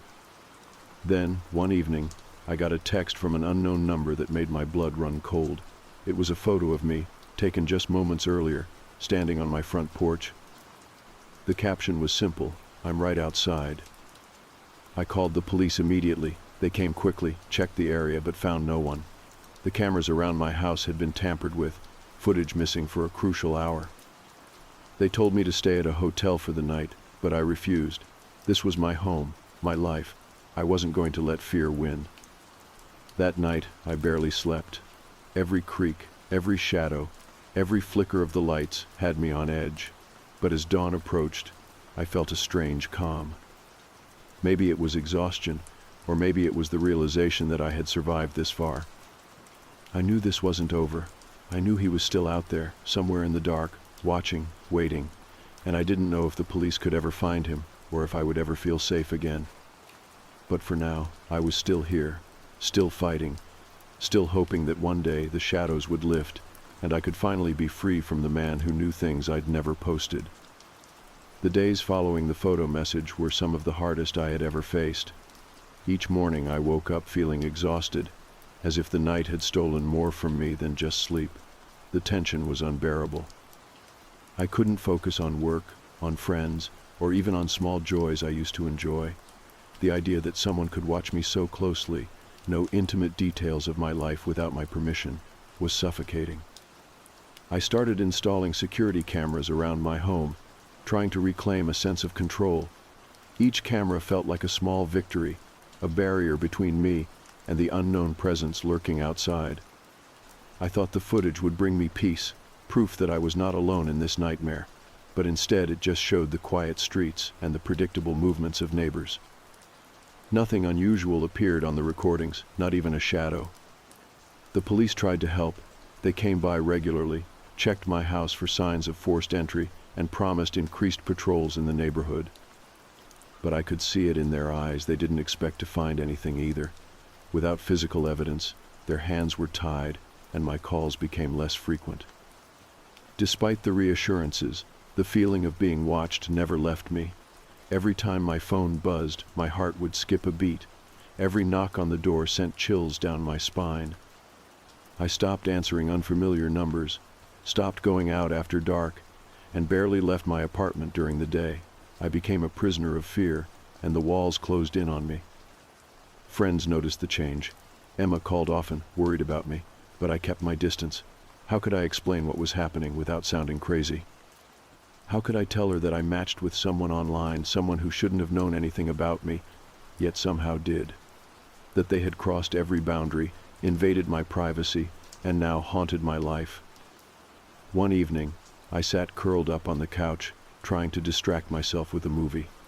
The room was dark, the only light coming from the flickering screen. My phone buzzed on the coffee table. I resisted the urge to check it, but curiosity won. The message was from an unknown number. It was just one word: remember. I stared at the screen, my breath catching. What was I supposed to remember? Was it a taunt, a threat? I didn't know. The silence that followed was deafening, as if the world was holding its breath with me. I put the phone down, but I couldn't shake the feeling that those words were a warning. The nights became harder to endure. I stopped sleeping in my bedroom, moving my mattress to the living room where I could see the windows. The sound of every car passing by, every rustling leaf, set my nerves on edge. Shadows danced on the walls, and I wondered if they were real, or just my mind playing tricks. One night, around 2 a.m, I heard a soft tapping at the window. My heart pounded so hard I thought it might burst. I didn't dare move, afraid that any sudden sound would invite whatever it was inside. The tapping continued, slow and rhythmic, as if someone was trying to get my attention without alarming me. When I finally gathered the courage to look, the street outside was empty. The only thing there was the pale glow of the street lamp. I sat frozen, wondering if I had imagined the whole thing. The tapping stopped, and silence settled again. But that night, the feeling of being watched was worse than ever. I pulled the blankets over my head and prayed for morning. Days later, I received another package. This time there were no photos, just a small music box with an inscription on the bottom. It read, "For the girl who won't forget." When I opened it, A soft, haunting melody played. The tune was familiar, a lullaby my mother used to sing to me as a child. It sent shivers down my spine. I wanted to throw it away, burn it, get rid of it any way possible. But instead, I kept it on the shelf as a constant reminder that this person knew everything about me, that they could reach me wherever I went. I started researching ways to protect myself, from changing my routines to consulting online forums about stalking and harassment. I learned about digital security, ways to hide my location, and methods to detect spyware on my phone. Every new tip felt like a lifeline, something to grasp onto in the overwhelming darkness. Emma finally convinced me to stay with her for a few days. It was a relief to be around someone who didn't look at me with pity or skepticism. We talked late into the night, sharing fears and hopes. I felt a flicker of normalcy, a brief moment of light in the suffocating shadow of fear. But even in her home, I couldn't escape the feeling. I checked the locks obsessively, peeked through the curtains at the empty streets, and jumped at every unexpected noise. I realized that this wasn't just about physical safety anymore. It was about reclaiming my peace of mind, something I didn't know how to do. The police continued their investigation but found no leads. They told me to keep recording every strange message, every suspicious sighting. I became a vigilant watcher, tracking the unknown presence like a hunted animal. The fear was constant, but so was my resolve. Weeks passed without any direct contact. I started to believe maybe this nightmare was over. Maybe I had scared him off. Maybe I could finally breathe again. But then, just as I was beginning to relax, I found a message waiting on my phone. It was a photo, this time taken inside my apartment. The camera angle was from the corner of my living room, showing me sitting on the couch, phone in hand. The caption was simple but chilling. I'm closer than ever. The message was proof that he had been inside my home. The thought that my sanctuary was violated shook me to the core. I knew then that this wasn't just about fear or stalking. It was a game, a twisted power play, and I was still trapped inside. I closed the message and looked around the room, feeling the weight of unseen eyes. I wasn't alone, not by a long shot. The moment I saw that photo on my phone, my heart sank like a stone in a deep well. Someone had been inside my apartment, my private space, and taken a picture of me without my knowledge. The creeping horror wasn't just that I was being watched anymore. It was that my world had been invaded, stripped of any safety or comfort. I was living in a nightmare. I sat in the darkened room, the glow of the phone illuminating my face. The caption beneath the photo felt like a cold whisper in my ear. I'm closer than ever. I closed the phone, but the fear did not fade. It grew, blossoming into a heavy weight pressing down on my chest. I realized then that this wasn't a game I could play on my own anymore. I called Emma right away. Her voice, warm and steady on the other end, was a balm to my frayed nerves. She told me to pack a bag and come to her place immediately. I didn't hesitate. I grabbed the essentials, including my laptop and the little music box that had become my eerie companion, and left. At Emma's apartment, I felt safer, but the shadows still clung to me. We spent the next few days discussing what to do, going over every strange message, every sign that he was still there. I pored over my phone, the texts, the photos, searching for clues. Emma helped me set up stronger digital protections, and we even contacted a private investigator to look into the situation discreetly. The police remained helpful but cautious. They had no concrete leads, and without proof of who he was or how he had infiltrated my life, their hands were tied. It was frustrating, but they encouraged me to keep gathering evidence. I knew the only way out was to confront this shadow in my life. If I stayed hidden, living in constant fear, I'd lose myself completely. I decided to use everything I had, my wits, technology, and support from those who cared, to fight back. With Emma's help, we set up cameras inside and outside my apartment. We installed alarms on every window and door. Every day I checked the footage with renewed vigilance, hoping to catch the slightest hint of movement, a shadow that did not belong. One evening, about a week after arriving at Emma's, we finally got our break. A figure appeared on the front door camera at my apartment. The person lingered for a moment, hands gloved and face obscured, then quickly moved away. It was brief, but it was proof.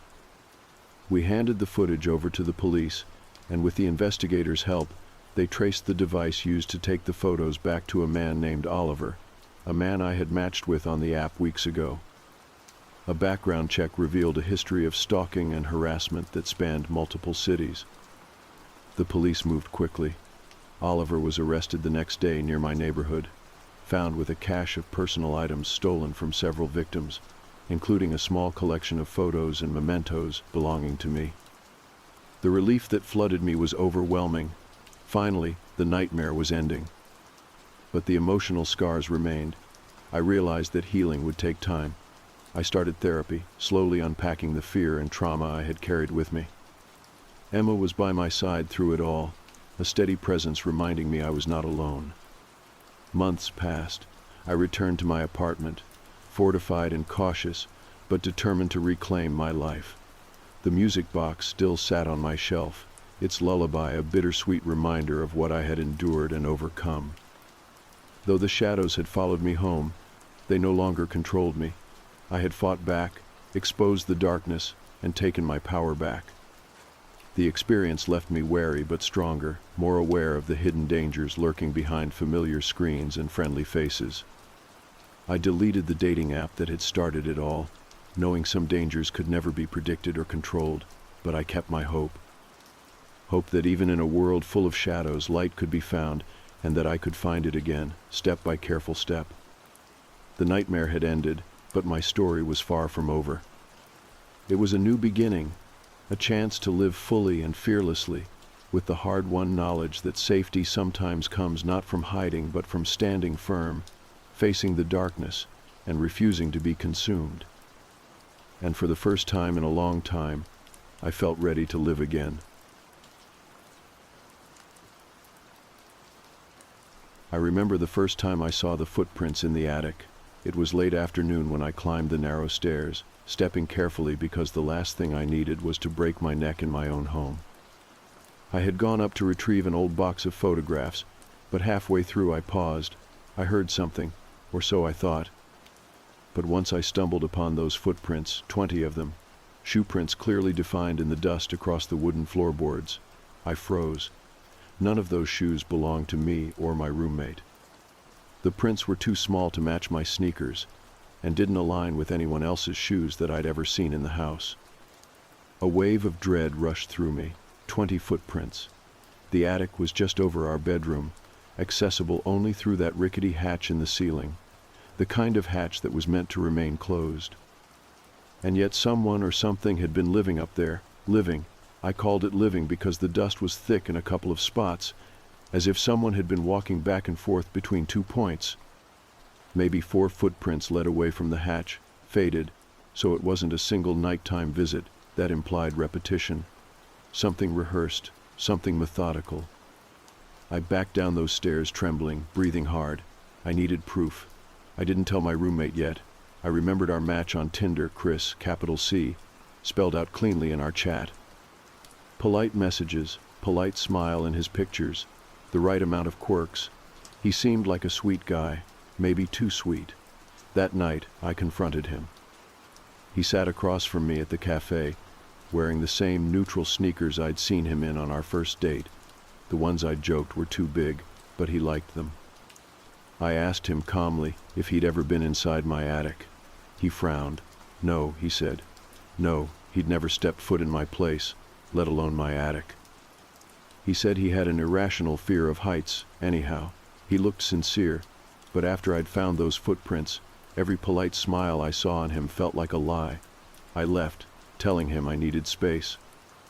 That night, as I lay in bed, I couldn't stop thinking about those prints. Shirtless, and with my heart pounding, I crept out of bed, careful not to wake my roommate. I stood there in the living room with the phone in one hand and the flashlight in the other, reminding myself that city living meant strange noises. Pipes expand, neighbors walk down the hall. Still, the creaking above my ceiling wasn't new. It had always been faint, but it felt sharper now. It sounded like footsteps, and breathing, slow, deliberate breathing. I snapped a flash like an underexposed camera shutter and watched one of the ceiling boards shift. Maybe it was imagination, maybe. I waited, phone trembling in my palm, ready to call the police. Creak, creak. A board shifted, just as I'd typed my emergency number. The steps trailed away. Silence. Then, a low exhale. I froze, haunted. He was up there. Or it. I called the cops. They arrived in minutes. At least it felt like it, though I'm sure it was more stretched by fear. They opened the attic, 2 of them. Flashlights revealed a crude hatch, its hinges tampered with and padding around the edges. Someone had made it airtight, sound dampened. They found something more chilling. An old Tinder card wedged into the ceiling frame, with Chris printed across it in his profile font, albeit faded. The cops looked at me with pity and confusion.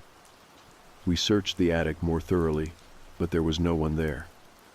Nothing but dusty floorboards, that Nike card, a few scraps of newspaper, and that sense of intrusion that no amount of vacuuming could ever remove. I watched them leave with that strange, weighted silence behind them. They wouldn't arrest him, not with an empty attic, but the card was enough to chalk it up to trespassing. I asked loudly if I could press charges. They told me without a body, without proof he'd been living there, it was trespassing and nothing more. But the card, you'd think something would come of that. He didn't seem to care. He didn't respond to my texts or calls. Now I'm in my apartment, wide awake at 3 a.m., Drake's hotline echoing with my thoughts. I definitely feel him circled above me, shadowed in the hatch. I lay still, bracing for the creak, the scuff, the breath. I hear breathing sometimes in the dark. I half expect the hatch to open and him to climb down. A man who wore my skin, shaped his memories into my walls. A man I thought I knew. All I have is 20 mysterious footprints, his Tinder card, and the slow realization that someone built their life in the attic of my dating life. And something tells me that was never enough for him. And I trusted a dating app. When the cops left, they told me to change the locks and call a contractor to seal the ceiling hatch permanently. They offered a sympathetic shrug and something that felt like practiced reassurance, but their words blurred together. I barely heard them. All I could think about was how long he'd been up there. How many nights I had slept underneath him. How many times I had joked about ghosts, creaky wood, or the house settling, only to now wonder if it had always been him. Chris had seemed so normal. He was funny, knew how to keep a conversation going. He liked photography and local art, or at least he said he did. But then again, he also said he had never stepped inside my house. He said it so calmly, so confidently, that for half a second I believed him. Until the police opened the attic hatch and found the padding, the nesting, that torn corner of a photo I once gave him folded underneath a dusty blanket. His old Tinder card, warped and stained, tucked into the insulation like a calling card. The next few days passed in a haze. I moved out, just packed a few bags and stayed with my sister across town. She never asked why, but I think she knew it had to be bad.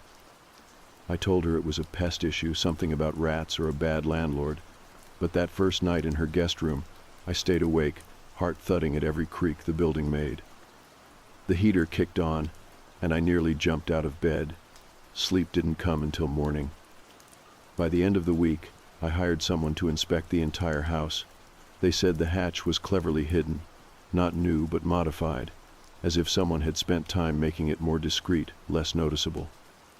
The insulation had been pushed aside in patterns that suggested regular traffic, someone crawling in and out over weeks, maybe months. There were water bottles, wrappers, a notebook I wasn't allowed to touch until forensics had it. But I wanted to read it. I wanted to understand what had happened, what he had written. I wanted an explanation, even if it made no sense. The detective who took over the case, a quiet man with tired eyes, called me on a Thursday. He said they identified fingerprints on the notebook, and yes, they matched Chris. But when they followed the information he provided on the app, nothing checked out. The number was fake. The name didn't match any DMV records. The photos were traced to a stock model portfolio. Chris didn't exist. Or at least, not in any way the world officially recognized. I started thinking about all the moments that had felt strange. The time I swore someone had moved my hairbrush. The night the bathroom light turned off on its own, and I told myself I must have imagined it. The fridge door being slightly open, my shoes not quite where I left them. A phone charger moved just enough to make me second-guess myself. Little things, so small I'd written them off, until now. I stayed with my sister for almost a month. I didn't check the house. I couldn't. But I kept wondering if he was still in there. Not Chris, maybe, but whoever, whatever, he really was. I started seeing his face in crowds, on buses, at the grocery store, in reflections. I'd spin around and find no one. I changed my number, deleted the dating app, scrubbed every trace of myself online. Paranoia sank into my bones like cold water, deep and hard to shake. It wasn't just fear anymore. It was certainty. Someone had been living in my ceiling, and he had known things he shouldn't. The police never found him. He vanished the same way he came, like vapor, like a story someone tells when they want to scare you. But the house still sits there, hollow and waiting.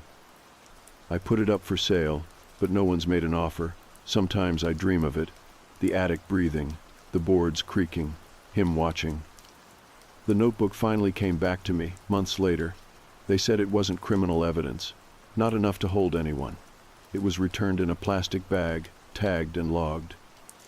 I took it home, poured a glass of wine and opened it. The handwriting was neat, organized, page after page, written in fine black ink. It started mundane enough. Notes on weather, shopping lists, a schedule of when I left and returned home. Then it got weirder. Sketches of my face, my bedroom, notes about my phone calls, snippets of conversations I had when I thought I was alone. He knew my routine better than I did. But the last pages, those are the ones that keep me up now. They weren't written like the rest. The handwriting changed, sloppier, desperate. The lines didn't stay straight. They slanted, dipped, tangled. They said things like, "She forgets every time, and this time I'll make her remember." One sentence was written over and over. "She doesn't see me yet, but she will." I closed the notebook and shoved it in a drawer, but some nights I think about it. I think about him up there, breathing above my head, listening, waiting, watching. And the thing that won't leave me is this. If he knew so much, then why did he leave? Or worse, did he? I moved to a new apartment, new locks, new city, but sometimes, just before bed, I hear it, a soft creak, a subtle thud, a breath that is not mine. And for a moment, I swear I can feel someone watching from the ceiling, like he followed me, like he was never in the attic at all, like he lives in the spaces between sound, between thoughts. The man I matched with was never real, but something found its way into my home, into me, and it is still there. Somewhere. Waiting. I moved through the apartment cautiously, every step echoing louder than it should have. The hardwood creaked beneath my weight, and I wondered if it had always done that or if I was just more attuned now. Paranoia has a way of sharpening your senses. I kept telling myself it was over, that Chris, or whoever he had been, was gone. But my body disagreed. My body remembered. It remembered the sound of breath that wasn't mine, the slow scraping across the attic beams, the faint, rhythmic thumping above my bed, and most of all, it remembered how the police never caught him. No fingerprints, no signs of forced entry, just a false ceiling hatch, some bedding, food wrappers, and his old dating profile card folded up like a memento. Since that night, I hadn't slept properly. I kept the lights on. I set up noise alerts. I bought motion sensors and a small camera system. Everything a person who's been violated does to pretend they're in control again. But pretending and being safe are two different things. I told friends I was fine, that I was just processing, but I didn't believe it myself. I still caught myself looking up into corners, watching shadows stretch too long, hearing the phantom sounds of someone breathing just behind the door. At first, I blamed the trauma, the mind filling in gaps, playing old horror movies from memory, until I found the photo. It had been slipped under my door during the night. A printed photo of me in bed, face turned to the wall, sleeping. It wasn't from my phone. I checked. It wasn't a screenshot from social media either. The angle was unfamiliar, slightly elevated, close. It had been taken from the attic vent. I didn't even scream when I saw it, just held the picture, shaking, for what felt like an hour. Then I packed a bag and left. I didn't care about breaking the lease. I didn't even tell my landlord. I just took what I needed and moved in with my sister temporarily. We changed the locks the first night. Her place was safe, or it felt that way at first. I kept the photo to show the police. I even went to the station again, trying to explain what had happened. But there wasn't much they could do. They took the photo, told me they'd investigate again, and gave me a number to call if anything else happened. 3 weeks went by without anything strange. I slept a little better.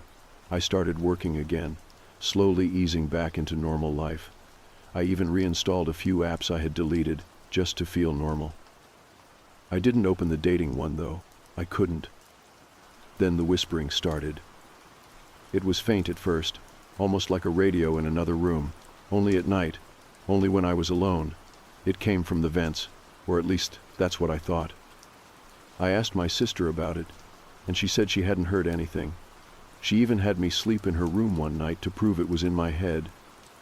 But I heard it again, soft muttering, sometimes just a single word repeated again and again, my name. Other times it was just heavy breathing, wet and labored. I started recording it on my phone. Playback always gave me nothing, just silence. I stopped telling my sister about it. I didn't want to sound crazy, but I was losing my grip on what was real and what wasn't. Every shadow made me jump. Every thump of the heating system made my heart race. Then one morning, after she left for work, I went into the kitchen and found a cup sitting on the counter, one I hadn't used. It was clean but damp, like someone had just washed it. I checked the windows, all locked, the back door too. No signs of forced entry, but I knew someone had been here. I called the police again. They came, did another sweep. Nothing, no fingerprints, no forced entry, same story. They assured me it was probably just a mistake. Maybe I had used the cup and forgotten, but I didn't forget. I never forget anything now. I can't afford to. That night I stayed up. I sat in the hallway with my back to the wall facing the vents. I kept every light on, had a knife in my lap. The hours crawled by. Nothing happened. Then at around 4 a.m, I heard it. That same soft creaking above my head. I didn't move. I didn't breathe. Just listened. It moved from one end of the ceiling to the other. Deliberate. Slow. Not an animal. Not the wind. A person. I grabbed my phone and called the police. They searched the attic again. This time they brought a dog. It sniffed around, then stopped at the far corner, right where the insulation was torn away. Beneath it was another false hatch. A secondary crawl space. They opened it and found bedding again, more wrappers, and a phone, not mine. They took everything, promised a full investigation. They said they'd do a DNA test, said they'd find him this time, but that was 2 months ago, and I haven't heard a single thing. Now I live in a new apartment, different side of town, top floor, no attic, just the roof above me. But I still hear things at night. Sometimes it's just the building settling, other times it's the creak of a step, or breathing. And some nights, when the wind is just right, I can hear a voice through the vent whispering my name like it never forgot me. The attic was empty, at least physically, but that space stayed in my head long after the police sealed it off. The hatch, the insulation that had been hollowed out into a sleeping nest, the single candle burned down to nothing. Those images were seared into my brain. I tried to tell myself it was over, that whatever had been hiding above me was gone now, that I was safe. But I didn't feel safe, and I didn't feel alone. The officers said they couldn't press charges without evidence that Chris had actually been up there. His prints weren't found, the old Tinder card with his photo on it. It wasn't enough to prove anything. They dusted it for prints, nothing. He had vanished, Deleted his profile, changed his number, no social media. It was like he'd been wiped clean, like he was never real in the first place. But I knew better. I stopped sleeping in my room. The creaking in the ceiling came back the next night. I didn't call the cops again. What could I say? That someone I'd dated was living in my attic without proof. That I still heard breathing above me, even though they found no one. I moved to the couch and kept the lights on at night.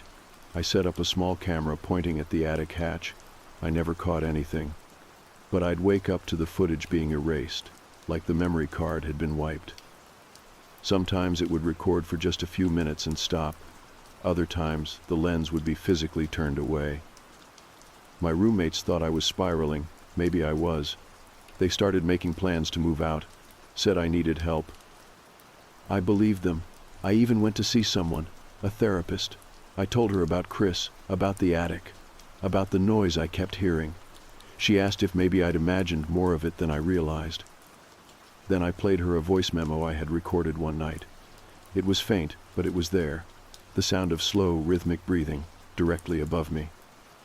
Right before it cuts off with a whisper, "She knows." My therapist didn't ask me to come back.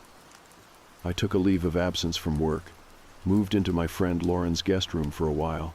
She believed me, or at least she didn't question it out loud. But I felt it every time I caught her glancing at me when she thought I wasn't looking.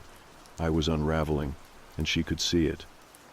One morning, after a week of dreamless sleep, I woke to find something under my pillow, a photograph.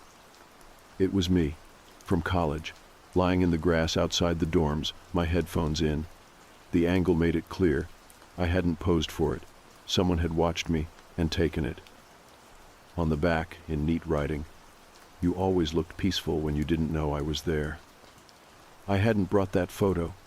I didn't even remember it being taken. I moved again.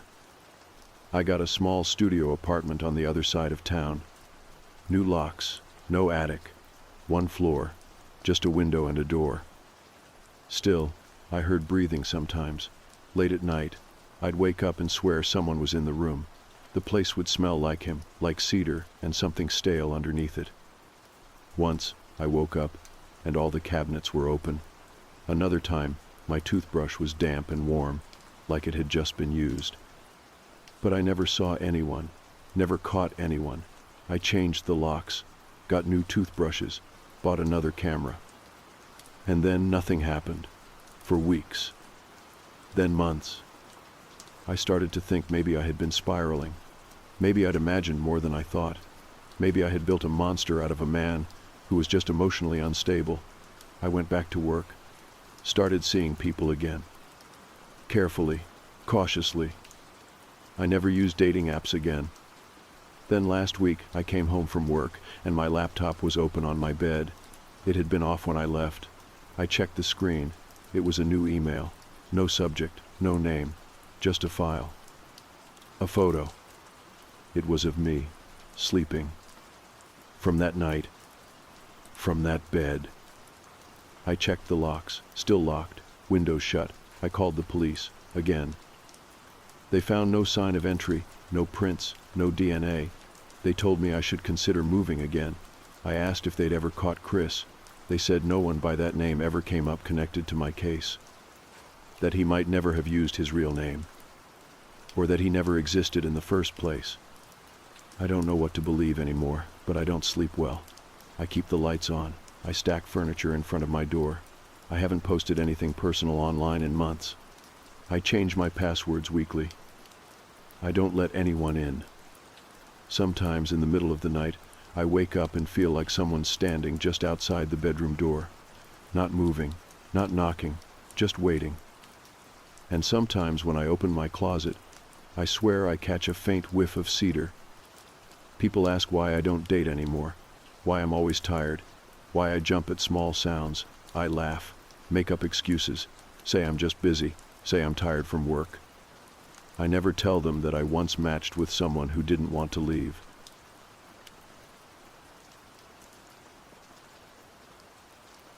My name is Ethan, and for the last few months, I've been working as a web developer. Recently, I got a raise, which finally gave me the chance to move out of my parents' cramped apartment. Living with them had become unbearable. Finding a place of my own without drowning in debt was tough, but then, seemingly out of nowhere, I found a listing that felt like it was made for me. A large 2-story house with a backyard for only $3,000. I figured it had to be a scam or some kind of joke, but I decided to check it out anyway. I expected some guy to answer the phone, give me directions, and then show up to meet me in person, maybe at the house itself. Instead, a woman answered. Her name was Lena. When I asked about the house, she gave me an address and told me to come by to discuss it face to face. I figured maybe it was a family sale or something sentimental. We set a meeting for 3 in the afternoon. When I looked up the address on the map, it was actually an office building. The next day, I took the bus to the office. It was about a 15-minute ride.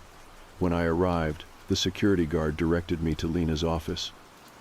She greeted me warmly and offered me a drink, which I politely declined. We sat down, and she started asking about my job and my family. After a few minutes, she sighed deeply. "Ethan, you're a good kid, but this house isn't really made for someone like you. I suggest you save your money and find something else."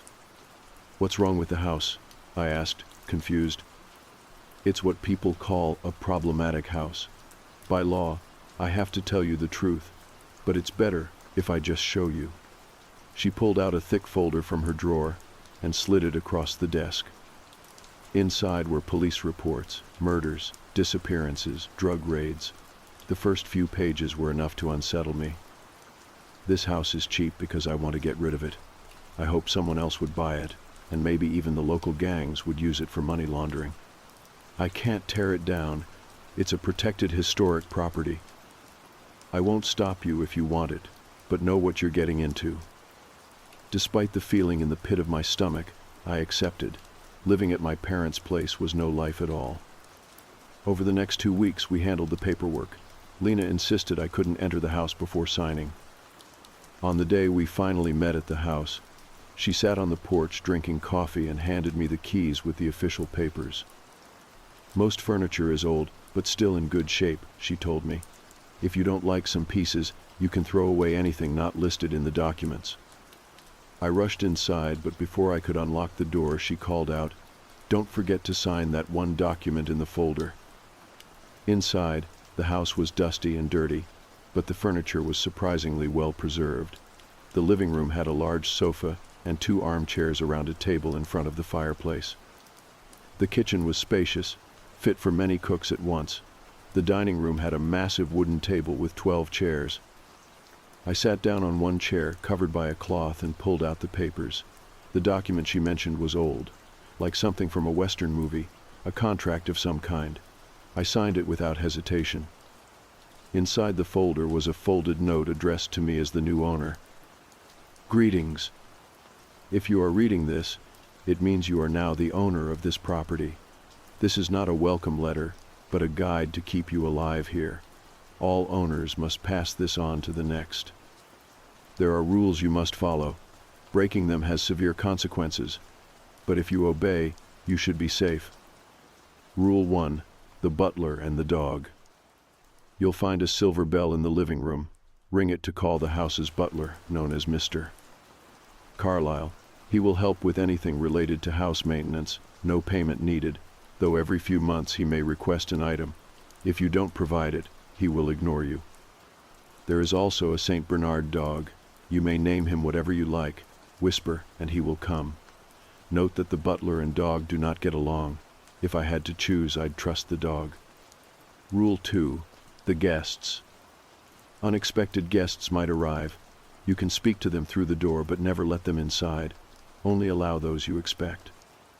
If unwanted guests are already inside, you can talk to them, but if they stare at you without blinking for more than a minute, ring Mr.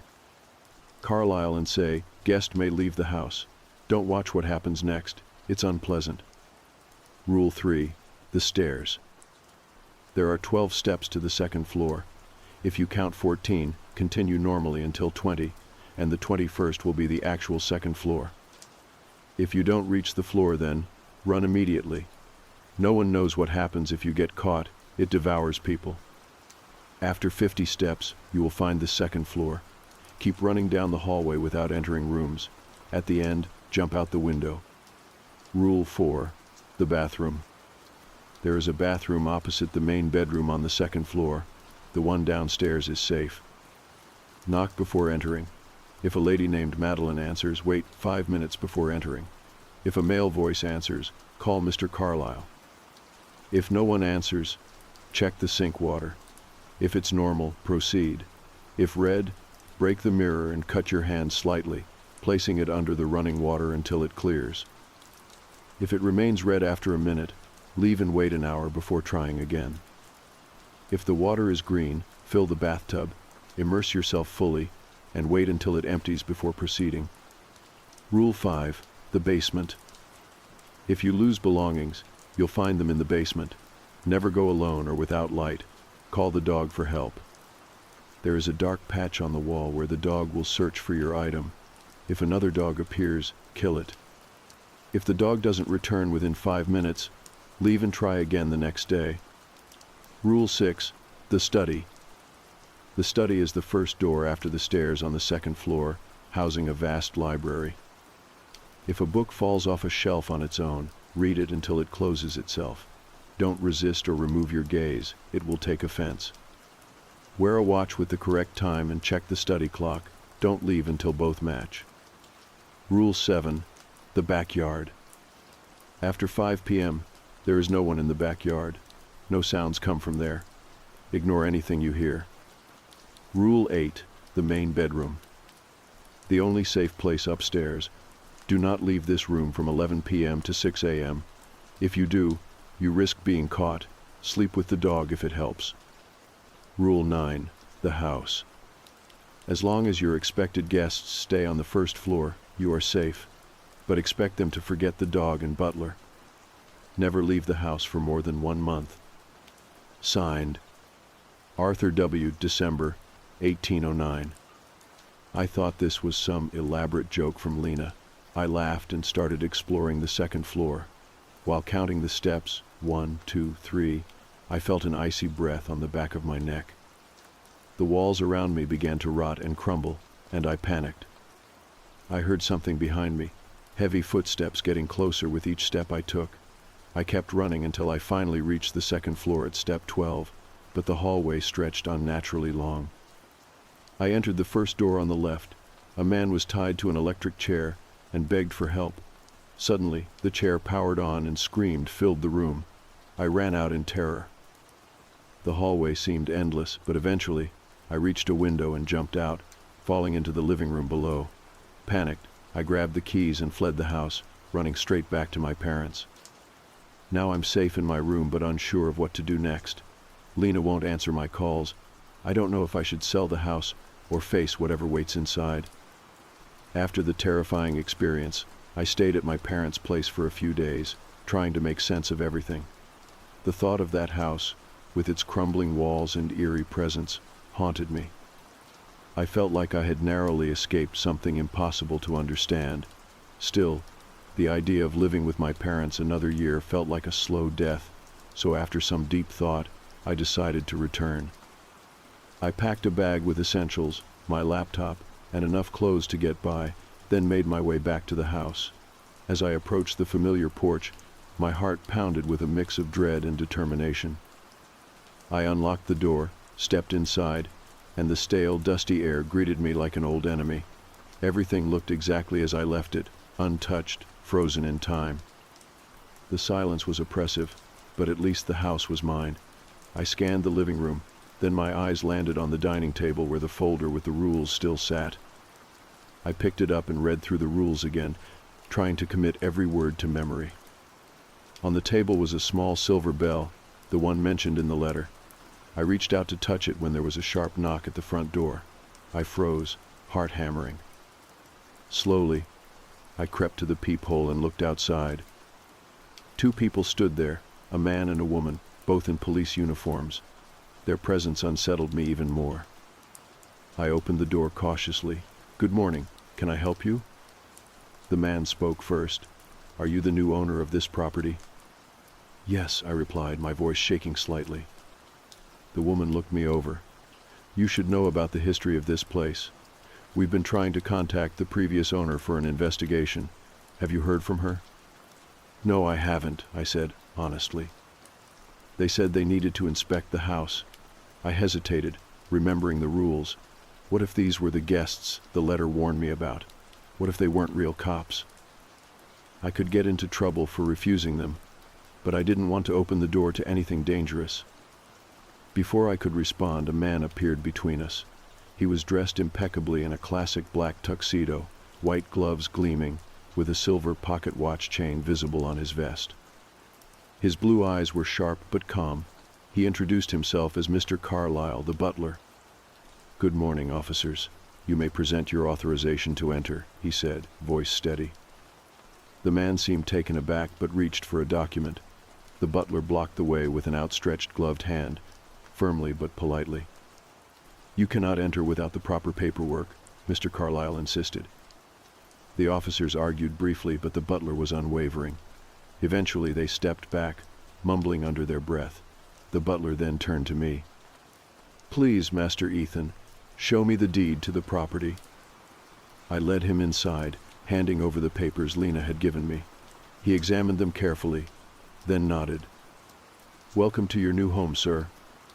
Relief washed over me, though the butler's cool demeanor sent a shiver down my spine. "What do you mean by calling them things?" I asked him quietly. "They are not like us," he said. "You did well to call me. I will prepare the house for your comfort. Please wait for me in the study." I followed him upstairs, counting my steps carefully. 1, 2, 3, all the way to 12. The hallway stretched out long and dimly lit, but I kept my focus on the butler's steady presence beside me. We entered the study, a cozy room lined with shelves of books and papers, a quiet refuge amid the chaos of the house. Mr. Carlyle set down a steaming cup of coffee on the desk and left me to settle in. For a moment, the calm of the study made me forget the horrors outside. Later, while sipping the coffee, the best I'd ever tasted, he claimed from some Colombian town, I noticed the clock on the wall didn't match my watch. According to the rules, I had to wait until the times synced before leaving the study.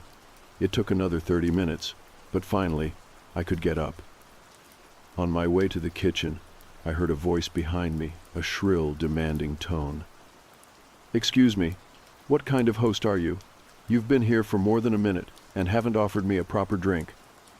I turned and saw an elderly woman dressed in old-fashioned aristocratic clothes, a powdered wig perched atop her head. Another unwanted guest. I instinctively gripped the silver bell in my hand. "Madam, we would be more comfortable discussing this in the study," I suggested. She nodded reluctantly, and I led her upstairs carefully, counting my steps. Once again, the long hallway seemed to stretch on endlessly before we reached the study. I rang the bell. Mr. Carlyle appeared immediately. "This is the butler," I explained. "Please provide your best wine." The woman smirked, but before the butler could comply, I saw something dark flash in her eyes. Mr. Carlyle spoke softly. "Guests may leave the house." Suddenly, the woman's expression twisted in fury. Before I could react, the butler grabbed her and slammed her head into the bookshelf. A thick black substance splattered everywhere. I watched in horror as he repeated the blows until she lay motionless. "Apologies, sir," Mr. Carlyle said calmly. "I will clean this immediately." As he dragged the figure away, a chilling voice echoed through the room. "You won't be safe here, boy. This will never end." I was sick to my stomach and rushed to the bathroom, nearly forgetting to knock before entering. When I returned, the study was spotless, as if nothing had happened. Trying to calm down, I opened my laptop to work, but it was gone. Remembering the dog mentioned in the rules, I whistled softly. Moments later, a massive Saint Bernard bounded in, knocking me over with excitement. I named him Bruno, and his collar flashed my chosen name. Together, we headed to the basement to search for my laptop. The basement was dark and cluttered. At the far end, a patch of thick moss covered one wall, emitting a terrible stench. I told Bruno to find my laptop in the dark patch and waited anxiously. Suddenly, another dog-like figure emerged from the moss, a terrifying creature with split jaws revealing rows of jagged teeth. Bruno barked fiercely, warning me to stay back. I grabbed a nearby pipe and struck the creature repeatedly until it dissolved into black sludge. Bruno returned triumphantly with my laptop, wagging his tail happily. I praised him and followed him upstairs, where I searched the kitchen for something to reward him, but found nothing. Bruno gave me a disappointed look and padded off toward the backyard. I resisted the urge to follow. That was today's ordeal. I still can't believe how much this house is hiding, and I'm terrified about what tomorrow might bring. The next morning, I woke with a heaviness in my chest. Sleep had been restless, haunted by shadowy figures and strange whispers that lingered just beyond the edges of my consciousness. But I had no choice. I was determined to make this house my home, no matter the cost. After breakfast, I decided to reach out to Alex again. I needed answers. What exactly had I gotten myself into? My call went unanswered. I left a message, hoping she would return it soon. The house was eerily quiet, but I couldn't shake the feeling of being watched. I spent the morning exploring the first floor, carefully noting every creak and draft. The furniture, though covered in dust, seemed surprisingly well preserved. The butler, Mr. Carlyle, was impeccably efficient, moving silently through the rooms, tending to chores with almost mechanical precision. By afternoon, I felt compelled to revisit the rules. I sat at the dining table, the paper edges crisp despite their age, and read them again, committing every detail to memory. One rule stood out to me this time, the one about the bathroom on the second floor. I hadn't dared venture up there yet, but curiosity gnawed at me. The rule warned of a woman named Madeline who might answer if I knocked. A man's voice would mean danger. The watercolor was also a sign I had to heed carefully. The thought of what awaited me upstairs tightened a knot in my stomach, but I knew I had to face it eventually. As evening fell, I prepared myself and made my way to the staircase. I counted every step deliberately, 1, 2, 3, until I reached 12 and stepped onto the landing. The hallway stretched before me, lined with faded wallpaper and dim lighting that cast long shadows. I took a deep breath and approached the bathroom door directly opposite the master bedroom. I knocked firmly.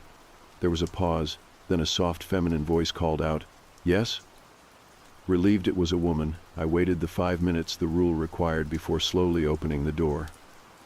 Inside, the bathroom was surprisingly clean. The sink water was clear, so I proceeded with what I needed to do.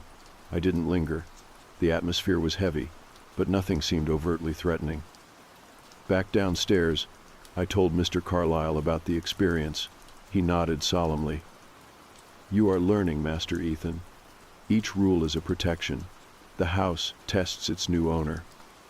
Before I could respond, a sudden chill swept through the room. The lights flickered. Outside, I heard soft footsteps pacing the hallway. The hairs on my neck stood on end. I rushed to the window, peering out into the backyard. It was empty, at least at first glance. Bruno, ever watchful, growled low in his throat. Later, the doorbell rang. I hesitated before answering. Through the peephole, I saw no one. I opened the door slightly, only to be met with an eerie silence. "Hello?" I called. No reply. I closed the door quickly, my heart racing. That night, the house seemed alive with whispers and distant laughter. I tried to focus on work, but every creak and groan echoed in my mind. Sleep came in fitful bursts. The next day, determined to regain control, I ventured into the study again. A thick book caught my eye on the shelf, a leather-bound volume titled The History of House Renford. I pulled it down and began to read. The book chronicled the house's long history, owners lost to madness, unexplained disappearances, and rumors of curses laid upon the property. One passage sent chills down my spine.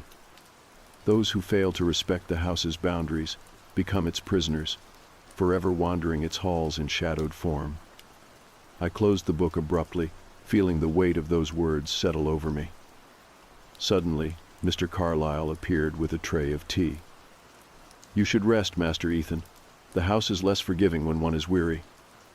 I nodded, grateful for his calm presence. Later, as dusk turned to night, I heard soft knocking at the front door. I peeked through the peephole. A young man stood there, soaking wet from the rain, looking lost. "May I help you?" I asked cautiously, opening the door just enough to speak. "I'm sorry to bother you. My car broke down up the road. Could I use your phone?" Remembering the rule about guests, I hesitated, but the man seemed genuine. "All right, please wait inside for a moment." I led him to the living room and handed him my cell phone. As he dialed, I felt a strange unease wash over me. The hairs on my arms prickled. Bruno growled softly beside me. The man's eyes met mine for a moment. Something was off. They were too dark, too cold. Before I could react, he smiled, a chilling, unnatural smile. "I'm glad you let me in," he said. The smile sent a shiver down my spine, and I immediately felt the weight of the house pressing in around me. Bruno growled louder, his hackles raised, but the man only glanced at the dog with a cold, unreadable expression. I tried to steady my voice. "Do you need help calling someone?" He nodded slowly, but his eyes never left mine. "Yes, thank you." The phone slipped from his fingers, and before I could react, the lights flickered again and went out, plunging the room into darkness. Bruno barked wildly, his teeth gleaming in the faint moonlight seeping through the windows. The man stepped forward with an eerie calm, moving toward me without a sound. I stumbled backward, heart pounding, as the door slammed shut behind me. The phone clattered to the floor, its screen cracked. Who are you?" I stammered. The man's smile widened. "I am a guest, like the others." The room felt colder, the shadows lengthening and curling around us like smoke. I glanced at Bruno, who was barking furiously, but the dog seemed frozen, as if something unseen held him still. Panic rose in my chest. I reached for the silver bell on the table, the one Mr. Carlyle had shown me earlier. My hand trembled as I lifted it and rang sharply. The sound echoed through the house, and after a moment, footsteps approached, slow, deliberate, and utterly silent. The door to the room opened, and Mr. Carlyle appeared, his expression unreadable as always.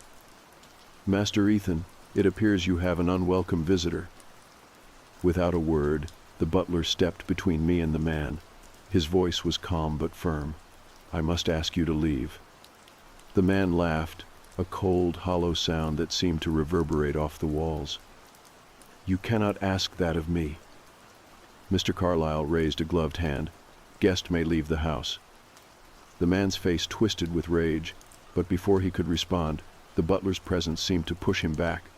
Slowly, reluctantly, the man stepped away toward the front door. The moment the visitor passed through the threshold, the lights flickered back on. Bruno shook himself and barked loudly, breaking the spell that had held him. I let out a breath I hadn't realized I was holding.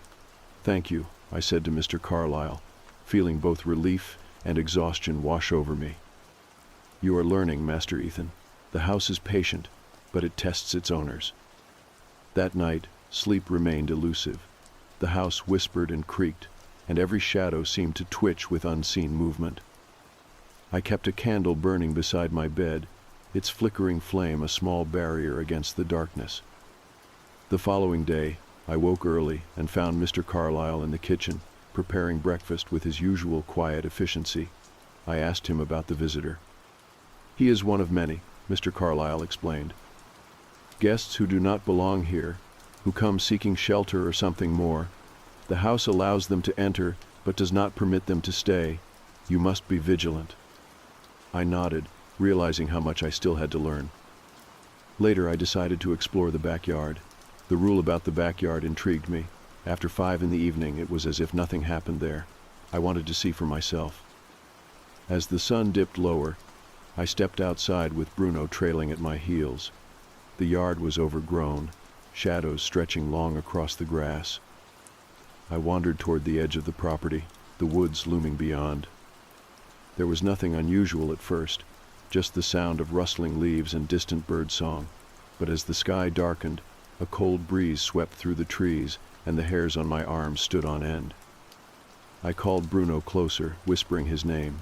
He came immediately, sitting at my feet and staring into the shadows. Suddenly, a faint whispering filled the air, just beyond hearing but chilling nonetheless. I couldn't make out the words, but the tone was pleading, almost sorrowful. The shadows seemed to move, shifting unnaturally. I backed away slowly, feeling eyes watching me from the darkness. Once inside, I bolted the door and locked it securely. Bruno curled at my feet, alert and growling softly. That evening, I found myself reading more from the dusty book in the study, hoping for answers. The house's history was darker than I had imagined. Stories of vanished owners, tragic accidents, and mysterious figures were common. But the book also spoke of protections, rituals, and symbols meant to keep the house's malevolent forces at bay. I decided to try one. With Mr. Carlyle's guidance, I prepared a small circle of salt around the doors and windows. I lit candles in the corners of each room, their light pushing back the shadows just enough to ease my mind. The difference was immediate. The house felt lighter, less suffocating. But I knew it was only temporary. The true test was yet to come. The next morning I woke feeling more determined, though the exhaustion clung to me like a heavy cloak. The house seemed quieter, almost peaceful under the soft morning light, but I knew that calm was fragile. As I made my way downstairs, Bruno followed silently at my side, his eyes scanning every shadow. Mr. Carlyle was already in the kitchen, polishing silverware with his usual meticulous care. His presence was a comfort, a steady reminder that I was not entirely alone in this house. I cleared my throat to get his attention. "Mr. Carlyle, what else should I know about this place? About these guests and the rules?" He paused and looked up, his expression serious. "Master Ethan, the house is older than any of us can truly understand. It is bound by forces that neither you nor I can easily explain. The rules exist not to restrict you, but to protect you." I nodded, eager to absorb any knowledge that might keep me safe. "There are places in this house that even I dare not enter," he continued. "The basement, the second-floor halls past the 12 steps, and especially the main bedroom after nightfall. You must respect these boundaries." The warning echoed in my mind, and I felt a fresh wave of unease. But I also understood that knowledge was power. If I was going to survive here, I needed to respect the house's will. That day, I set about familiarizing myself with every inch of the first floor, checking locks and windows, noting the peculiar creaks and drafts. Bruno seemed especially restless, his ears twitching at sounds I couldn't hear. He stayed close, always vigilant.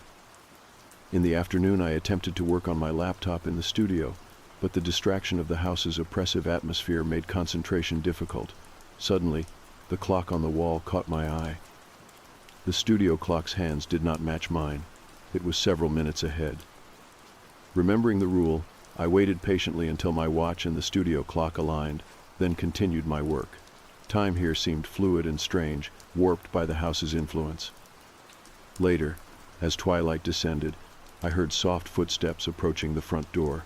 My heart jumped as I glanced toward the entrance. A young woman stood there, drenched from the light rain, shivering slightly. She looked at me with tired eyes and a hopeful smile. "Hello, I'm Claire," she said. "I was told I might find shelter here." I swallowed, instantly remembering Rule 2 about unexpected guests. "You're not on the list," I replied cautiously. "I'm sorry, but I can't let you inside." Her expression faltered. "Please, I have nowhere else to go." I hesitated, torn between compassion and fear. Before I could respond, Bruno growled low in his throat. The dog's warning was clear. "I'm sorry," I said firmly. "I can't break the rules." Claire nodded sadly and backed away, disappearing into the shadows of the rain.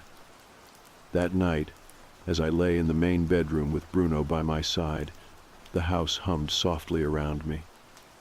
Despite the rules and warnings, I felt a strange connection to this place, as if the house itself was watching and waiting. Sleep was fitful, filled with dreams of shadows creeping up long stairways and voices whispering secrets I could not understand. In the morning, I awoke to a chilling silence. The house felt heavier, as if the previous night's events had disturbed something deep within.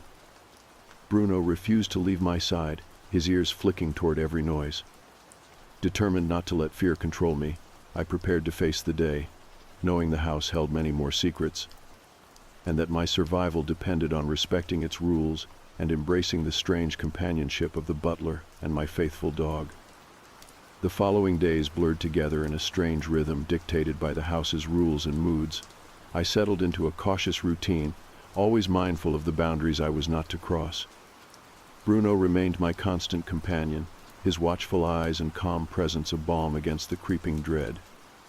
Mr. Carlyle continued his silent, steadfast service, appearing at the most unexpected moments to clean, prepare meals, or offer quiet advice. Despite his unshakable calm, I sensed he carried burdens from the house's long history, secrets I would never fully unravel.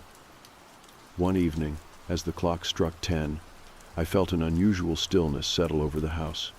The air grew thick and heavy, charged with a presence I could neither see nor understand. Bruno's fur bristled, and he let out a low growl as the shadows deepened. Suddenly, from the darkness of the hallway came a chilling whisper, a voice neither wholly human nor entirely spectral. I remembered the rule about guests who linger too long and the importance of calling Mr. Carlyle to manage them. With trembling hands, I rang the silver bell on the dining room table. Within seconds, Mr. Carlyle appeared, his face calm but eyes sharp and alert. "Master Ethan," he said quietly, "it seems we have an uninvited visitor." Together, we moved down the hall toward the source of the whispers. The shadows twisted and pulsed around us as if alive, and I felt the cold breath of the house's dark past on my neck. Mr. Carlyle spoke in a voice both commanding and measured. "Guest may leave the house." A flicker of movement appeared in the darkness, a pale figure with hollow eyes, lingering in the threshold of the hallway. It opened its mouth to speak, but Mr. Pression. Carlyle's presence seemed to suppress its will. Slowly, reluctantly, the figure withdrew, melting back into the darkness from which it had come. The house's atmosphere lightened, the shadows receding. Breathing heavily, I looked to Mr. Carlyle. "Thank you. But what are these guests? Why do they come here?" His gaze was distant. The house holds memories and spirits bound to it by sorrow, anger, and unfinished business. Some come seeking peace, others to torment. I shivered, but knew my fight was not yet over. Days later, I found myself once again standing at the base of the stairs, counting carefully. 12 steps, then the second-floor hall stretched before me like a dark corridor to the unknown. The memory of my first terrifying encounter on these stairs remained vivid, but I steeled myself. In the study room, I discovered an old diary tucked among the shelves, its pages yellowed with age. As I read, I uncovered stories of previous owners, their joys and tragedies entwined with the house's history. It was a tapestry of human experience, both beautiful and haunting. I also learned the importance of the clock in the study, keeping it synchronized with my own watch, a safeguard against the house's distortions of time. One night, as the clock neared 11, I retreated to the main bedroom, the only safe haven upstairs after dark. Bruno curled at my feet, his breathing steady and comforting. Outside the door, the house seemed to pulse with restless energy, but inside I found a fragile peace. As I drifted into sleep, I realized that the house, with all its darkness and secrets, had become a part of me, a challenge to be met with courage and respect. Over time, I learned to live with the strange rhythms and rules, not as a prisoner, but as a guardian of a place that held more than just walls and furniture. It held memories, spirits, and stories that deserved to be remembered, even as they whispered through the shadows. And so, with Mr.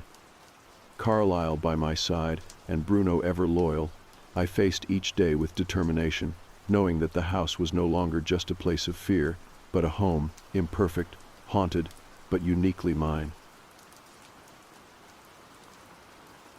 I've always loved kids and thought babysitting would be a simple way to make some extra money while I worked on my degree. When Mrs. Thompson called me out of the blue and asked if I could watch her 2 children, Lily and Max, for a few hours one evening. I said yes without hesitation. She promised a great hourly rate and assured me the kids were well behaved. The whole thing felt like a lucky break. The evening began fairly normally. I arrived at the Thompsons' home, an old and spacious house on the edge of town. Mrs. Thompson, a kind woman in her mid-40s, greeted me warmly. She introduced me to Lily, a cheerful 5-year-old with curly blonde hair, and Max, a quiet 7-year-old who seemed a little shy. After showing me around the house, Mrs. Thompson handed me a list of rules and instructions. Her eyes held a serious intensity that made me feel a little uneasy. "These rules are very important, Hannah," she said firmly. "Please follow them exactly." I nodded and took the list. "Of course, Mrs. Thompson, I will." She smiled, but it didn't quite reach her eyes. "Thank you. We will be back around midnight." Once they left, I was alone with the kids. I glanced down at the list of rules, feeling a bit silly. How hard could babysitting be for a few hours? The first rule was simple enough. Always keep the doors and windows locked. The house was old, and I figured they just wanted to be safe. Next, do not let the children play outside after dark. That made sense, too. The yard was surrounded by thick woods, and it was already evening. I read on. Do not answer the phone unless it rings twice in quick succession. That was a little odd, but I thought maybe it was just to avoid prank calls. Bedtime was set firmly at 8 o'clock, no exceptions. That seemed fair. The next rule gave me pause. If you hear whispering, ignore it. Do not investigate. Whispering? What kind of whispering? I shrugged it off, chalking it up to overprotective parents. If Lily started singing, do not interrupt her. Wait until she finishes. Lily was humming softly to herself while playing with her dolls. It seemed harmless enough. If Max asked about the shadows, distract him immediately. That sounded creepy, but maybe it was just a way to keep his imagination from running wild. The final rule was the easiest for me. Under no circumstances should you go into the basement. I hated basements anyway, so no problem there. I set the rules aside and joined the kids in the living room. They were watching cartoons, and everything felt perfectly normal.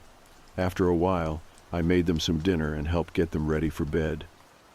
When the clock struck 8, I tucked them in, read a story, and turned off the lights. "Good night, Hannah," Lily whispered sweetly. "Good night, Lily. Good night, Max," I said softly, closing the door behind me. Back downstairs, I settled on the couch with a book. The house was quiet except for the steady ticking of the grandfather clock in the hallway. It felt peaceful, almost too peaceful. Around 9 o'clock, the phone rang once, then twice in quick succession. Remembering the rule, I picked up. "Hello? Hannah, it's Mrs. Thompson. How are things going?" "Everything's fine," I answered, glancing around. "The kids are asleep, and it's quiet." "Good," she said, sounding relieved. "Remember to follow the rules, and everything will be fine." "Of course," I replied, trying to sound confident. After we hung up, I went back to my book, but my mind kept drifting back to the rules. What did they mean by whispering, and why couldn't Max talk about shadows? Suddenly, I heard a faint sound from upstairs. It was soft, rhythmic, almost like chanting. My heart skipped as I realized it was Lily singing. I remembered the rule and stayed where I was, listening to her haunting melody. It sent chills down my spine. She sang for what felt like a long time before falling silent. I tried to calm myself.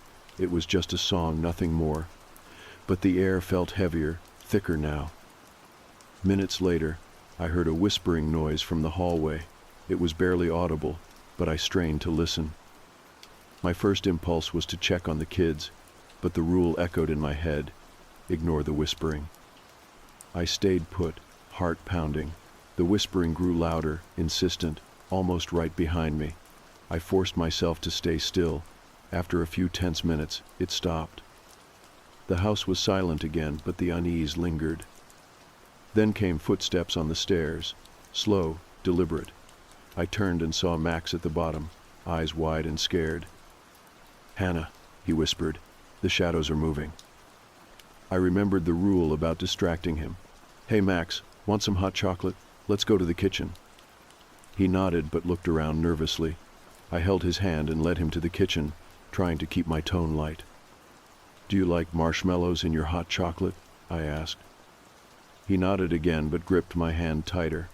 I made us both a cup and we sat at the table. Max kept glancing over his shoulder, clearly scared. "What did you see, Max?" I asked gently. "The shadows," he said. "They're watching us." A shiver ran through me. "You're safe here." "They want to take us," he whispered. I didn't know what to say. I reassured him as best I could, then put him back to bed, hoping he would sleep quickly. As we walked back, I caught a movement in the hallway. My heart leapt, but when I looked again, nothing was there. Back in the living room, I paced nervously. This babysitting job was turning into a nightmare. The rules, the whispering, the shadows, it all felt unreal but terrifying. Around 11:30, the phone rang again twice in quick succession. I answered, trembling. "Hannah, it's Mrs. Thompson. Is everything okay?" "I'm not sure. Max talked about shadows, and there are strange noises." "Just follow the rules, Hannah. We will be home soon." She hung up before I could say more. I set the phone down, hands shaking. What was happening in that house? A knocking sound came from the basement. It was soft and rhythmic, like someone tapping on a door. The rule about the basement flashed in my mind. Do not go down there. I wanted to ignore it, but the knocking persisted. I debated what to do, feeling my courage waver. Then a voice stopped me. "Hannah, don't." I turned and saw Max at the top of the stairs, terrified. "Go back to bed, Max," I said, my voice shaking. "Please don't open the door," he begged. "They'll get out." My heart hammered. Who will get out? "The shadows," he said quietly. "They're trapped. If you open the door, they'll come." Fearful, I backed away. I guided Max back to bed, promising I wouldn't open the door. Back downstairs, I sat on the couch, mind racing. The knocking went on, but I forced myself to ignore it. Finally, just before midnight, Mrs. and Mr. Thompson returned. Relief flooded me. "How was everything?" Mrs. Thompson asked. "It was eventful," I said, trying to stay steady. She nodded as if expecting that.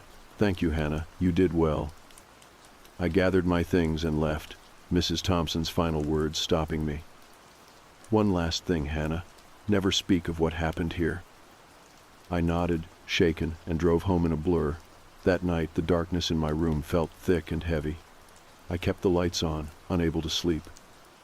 The next morning, I saw faint shadows behind me in the mirror. I turned quickly, but there was nothing. I tried to tell myself it was my imagination. But over the next days, the shadows followed me. Whispering voices, chilling presences. My grades suffered. Friends noticed the change. One night, the power cut out while I studied. Whispers grew loud inside my head. A cold hand grabbed my ankle and pulled me off my chair. I screamed.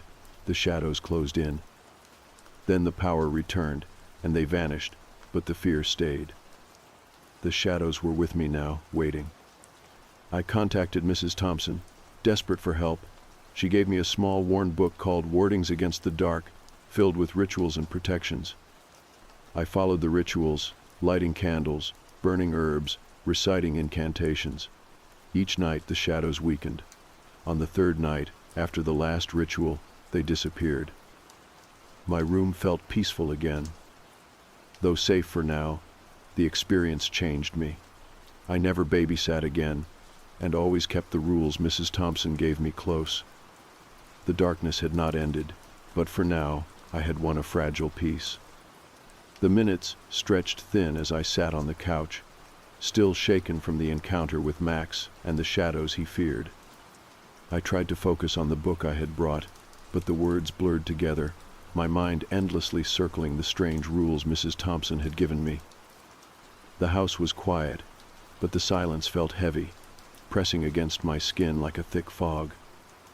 I glanced toward the staircase more times than I cared to admit, half expecting to see shadows lurking or hear faint whispers crawling down the walls.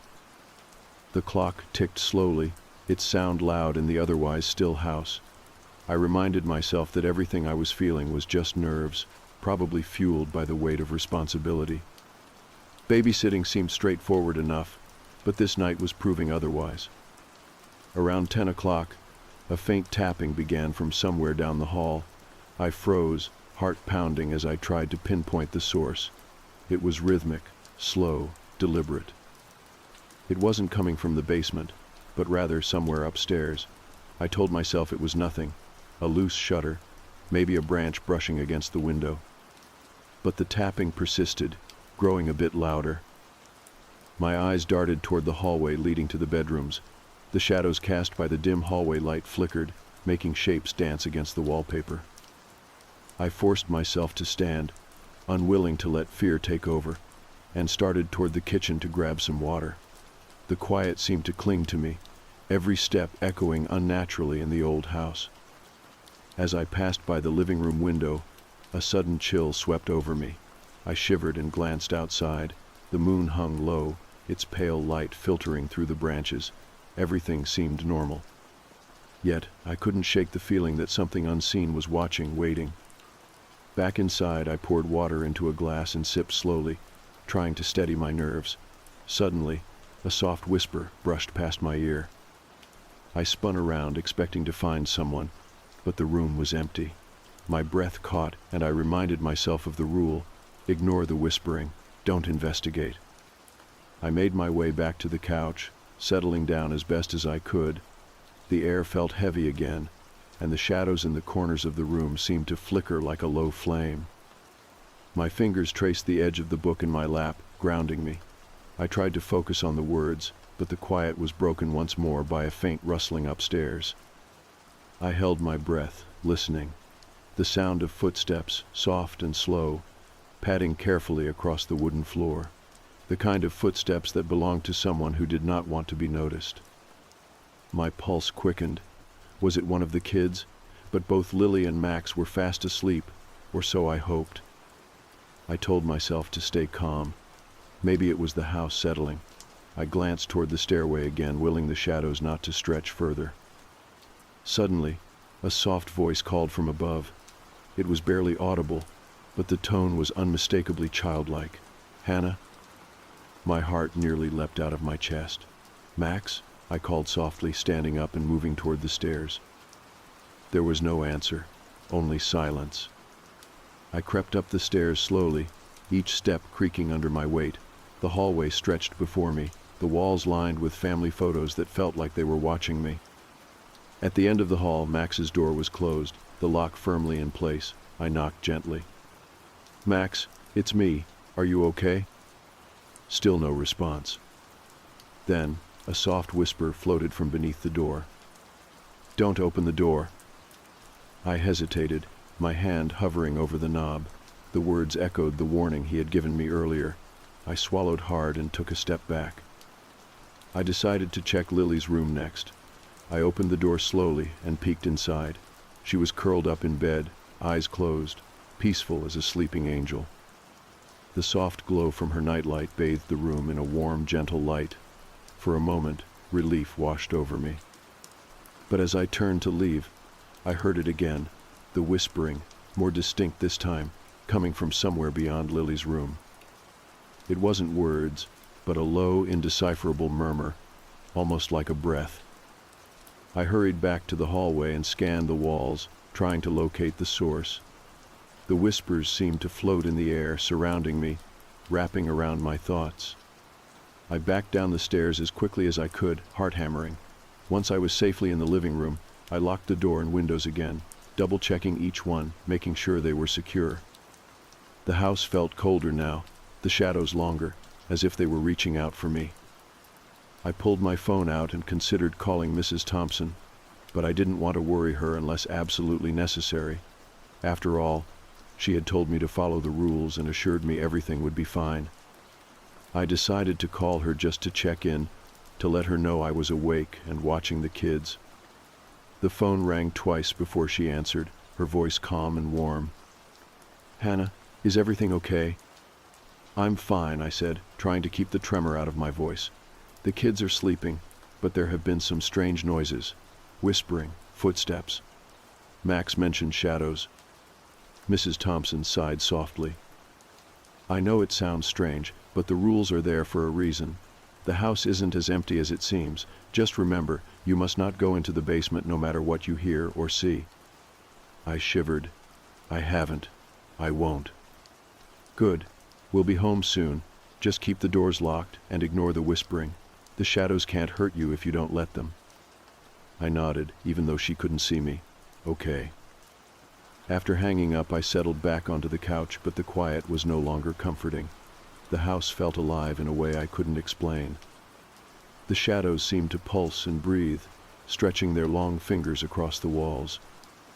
Suddenly, the grandfather clock chimed 11 times, its deep tone vibrating through the floor. Then I heard it. The basement door creaked open slowly. My breath caught. The rule was clear, no basement. Yet the sound of the door opening sent a flood of dread through me. I wanted to move, to check it out, but my legs felt rooted. Then the soft tapping began again, this time coming from the basement steps. I closed my eyes tightly, trying to block out the noise. Minutes passed like hours. The tapping slowed, then stopped. When I finally dared to open my eyes, the house was still again, the shadows retreating into corners. I stayed awake the rest of the night, listening to every creak and whisper, waiting for dawn. When the first light broke through the windows, a wave of relief washed over me. I knew the night was far from over, but for now the house was quiet. I glanced once more at the list of rules, understanding now that they were not just parental precautions but a lifeline in a place where the unseen waited patiently in the darkness. The morning light streamed softly through the curtains, casting long, gentle shadows across the floor. I woke with a lingering sense of unease, the memories of the night before settling like a weight on my chest. The house was quiet now, but the silence held a different kind of tension, as if it were the calm before a storm. I moved carefully, trying to shake off the fog of fear that clung to me. Downstairs, I found Lily and Max sitting at the kitchen table, their faces pale but calm. They were quietly eating breakfast, and for a moment, everything seemed normal, too normal. I forced a small smile and joined them, keeping my tone light as I asked how they had slept. Lily said she dreamed of butterflies, and Max was quieter, but gave a small nod when I asked him the same question. The events of last night played over in my mind, the whispering, the shadows, the basement door opening on its own. I wondered if the children were aware of more than they let on. Mrs. Thompson had said to follow the rules, but the rules felt like riddles wrapped in warnings, each one hinting at something dark, lurking just beneath the surface. After breakfast, I decided to explore the house a bit.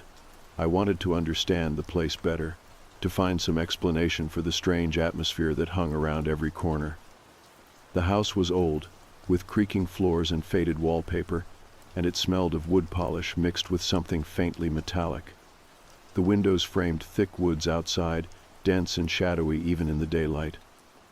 I walked slowly through the rooms, my footsteps echoing softly. In the living room, the grandfather clock stood tall and imposing, its hands frozen at 11:15, the exact time when the basement door had creaked open the night before. I traced my fingers over the cool glass, feeling a chill despite the warmth of the sun. Curiosity drew me toward the basement door. It was at the end of a long, narrow hallway, its paint peeling and the wood splintered at the edges. The lock was old but sturdy. I reached out and ran my hand along the door frame, feeling a faint vibration, almost like a heartbeat pulsing through the wood. I pulled back, startled by the sensation. The list of rules flashed in my mind. Under no circumstances should you go into the basement. The words echoed like a command from some unseen force. I swallowed hard, convincing myself that the basement was off limits for a reason, and I turned away. But the urge to open that door lingered, nagging at the edges of my thoughts. I headed upstairs to the children's rooms. Lily's door was slightly ajar, and I peeked inside. Her bed was neatly made, stuffed animals lined up along the pillows. The nightlight cast a soft glow, and the air smelled faintly of lavender. She was sitting on the floor, surrounded by dolls and coloring books. When she saw me, her face brightened. "Did you have any scary dreams?" I asked gently. She shook her head. "No, only butterflies." I smiled and sat beside her for a moment, watching her play. It was hard to reconcile this sweet child with the eerie atmosphere that clung to the house. I wondered what secrets she kept hidden behind those wide, innocent eyes. Next, I checked Max's room. It was darker, more cluttered with books and model airplanes. Max was sitting at his desk, tracing drawings with careful concentration. His eyes flicked up as I entered, wary but not afraid. "Are you feeling better this morning?" I asked. He nodded slowly. "The shadows didn't come last night." "Good," I said, relieved. "Do you want to talk about them?" Max hesitated, then shook his head. "I don't like to think about them." I didn't press further. The shadows were a subject he clearly wanted to avoid, and I respected that. Later, as the day wore on, I found myself wandering back to the living room. The house felt heavier, as if the walls themselves were holding their breath. I glanced at the clock again. Time seemed to move strangely here, sometimes dragging, sometimes racing ahead without warning. In the afternoon, Mrs. Thompson called. Her voice was calm but carried a note of concern. "How are you holding up?" she asked. "I'm managing," I said honestly. "The kids are fine, but the house, it's different. The rules make more sense now." She sighed. "I'm sorry you had to experience that. We didn't want to scare you, but the house has a history, things that can't be explained." "Is that why the basement is off limits?" "Yes," she said. "There are things down there that shouldn't be disturbed. We keep it locked for everyone's safety." Her words sent a chill down my spine. "What kind of things?" She hesitated. "I can't really explain it. Just know that it's best to follow the rules no matter how strange they seem." I promised to keep following them, though the weight of her warning settled over me like a storm cloud. After the call, I found myself unable to shake the feeling that the house was watching, waiting. The whispering voices from the night before echoed faintly in my mind, and the shadows seemed to flicker in the corners of my vision. As evening approached, I prepared dinner for the kids. Lily ate happily, chatting about school and friends, but Max was quiet, his eyes distant. I caught him glancing toward the basement door more than once, a flicker of fear crossing his face. "Do you want to tell me something?" I asked gently. He shook his head, but his fingers trembled. When it was bedtime, I tucked them in as usual. Lily was asleep within minutes, but Max lay awake, staring at the ceiling. "Are the shadows still watching you?" I asked softly. He nodded. "They want to come inside." "Not while I'm here," I said firmly. "I won't let anything hurt you." He gave me a small, grateful smile and closed his eyes. Later, as the house settled into silence, I sat alone in the living room. The shadows outside deepened, and the whispering began again, faint and distant. I kept the lights on, the warmth from the fireplace casting flickering patterns on the walls. The night was long, filled with uneasy moments and whispered secrets, but I stayed vigilant, holding on to the hope that morning would bring clarity and perhaps safety. For now, I was a guardian in a house full of shadows, bound by rules older than I could understand. The night settled heavily over the house, the kind of darkness that seemed to seep into the walls and gather in the corners, pressing down like a living thing. I sat on the couch, the soft glow of the lamp casting long shadows around the room. The quiet was different now, heavier, as if the house itself was breathing, slow and deliberate. My eyes kept flickering to the hallway leading to the basement door. That forbidden threshold weighed on me more than ever. Earlier that evening, I had tucked Lily and Max into bed just like before. Lily fell asleep quickly, clutching her favorite stuffed bunny, but Max was restless. His eyes darted around the room, filled with a mix of fear and something else I couldn't quite place. I tried to soothe him, reminding myself to stay calm, to be strong for him. "You're safe here, Max," I whispered as I stroked his hair. "Nothing will hurt you while I'm here." He nodded, though the tightness around his eyes betrayed him. "They're waiting," he said softly. "Who's waiting?" I asked gently, afraid to press too hard but desperate to understand. "The shadows," he answered without hesitation. "They watch and wait, but they can't get in when the door is locked." That phrase echoed in my mind, the way Mrs. Thompson had stressed locking the doors and windows. I made a mental note to check everything one more time. It was as if Max's words were both a warning and a reassurance. After leaving Max's room, I locked the basement door again, the click of the old lock ringing louder than it should have in the silence. I took a deep breath and returned to the living room. I tried to distract myself with a book, but the words blurred together. The house felt different now. It wasn't just old and creaky. It felt alive in a way that unsettled me deeply. Around 10 o'clock, a faint sound caught my attention. At first I thought it was just the wind, but then I heard it more clearly, soft whispering like voices just beyond comprehension. I froze, heart hammering in my chest. The whispering seemed to come from the hallway, near the basement door. I told myself to ignore it, just like the rules had said. But the sound was persistent, a low susurration that seemed to weave in and out of the shadows. I clutched the armrest of the couch, fighting the urge to look toward the source. The rule was clear: do not investigate the whispering. So I sat still, breathing shallowly, counting the seconds until the sound faded away. Slowly the voices retreated, leaving an almost unbearable silence. Just when I thought it was over, I heard something else, soft footsteps descending the stairs. My blood ran cold, my body tensed, every nerve screaming at me to run or hide. But the footsteps stopped at the bottom of the stairs. I held my breath and peered around the corner. Max stood there, his small figure trembling. His eyes were wide and glassy, reflecting the dim light like dark pools.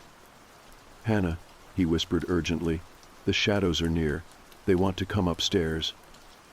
I swallowed hard, trying to steady my voice. "We're safe as long as the door stays locked. I won't let anything in." He looked at me with a mix of fear and hope, then hurried back to his room.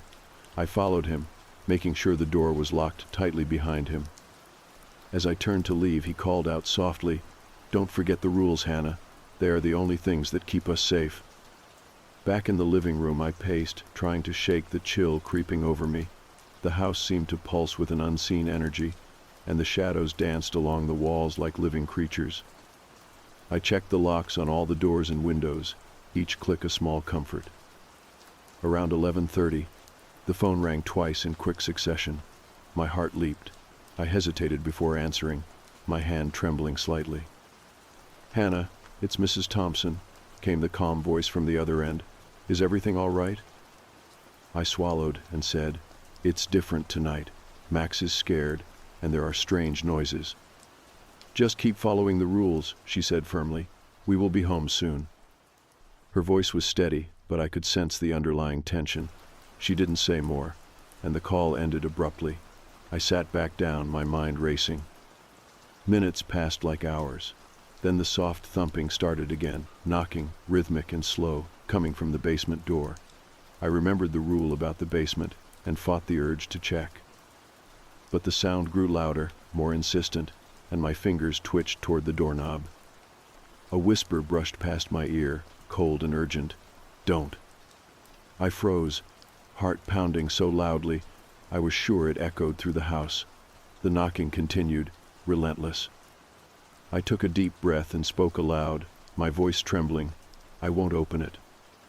The knocking stopped instantly. Silence fell, thick and heavy. I stayed rooted to the spot for what felt like an eternity before I moved.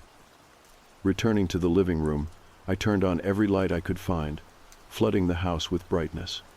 The shadows shrank, retreating into the corners, but the unease didn't leave me. I sat down with a blanket around my shoulders, staring at the flickering flames in the fireplace. The hours dragged on.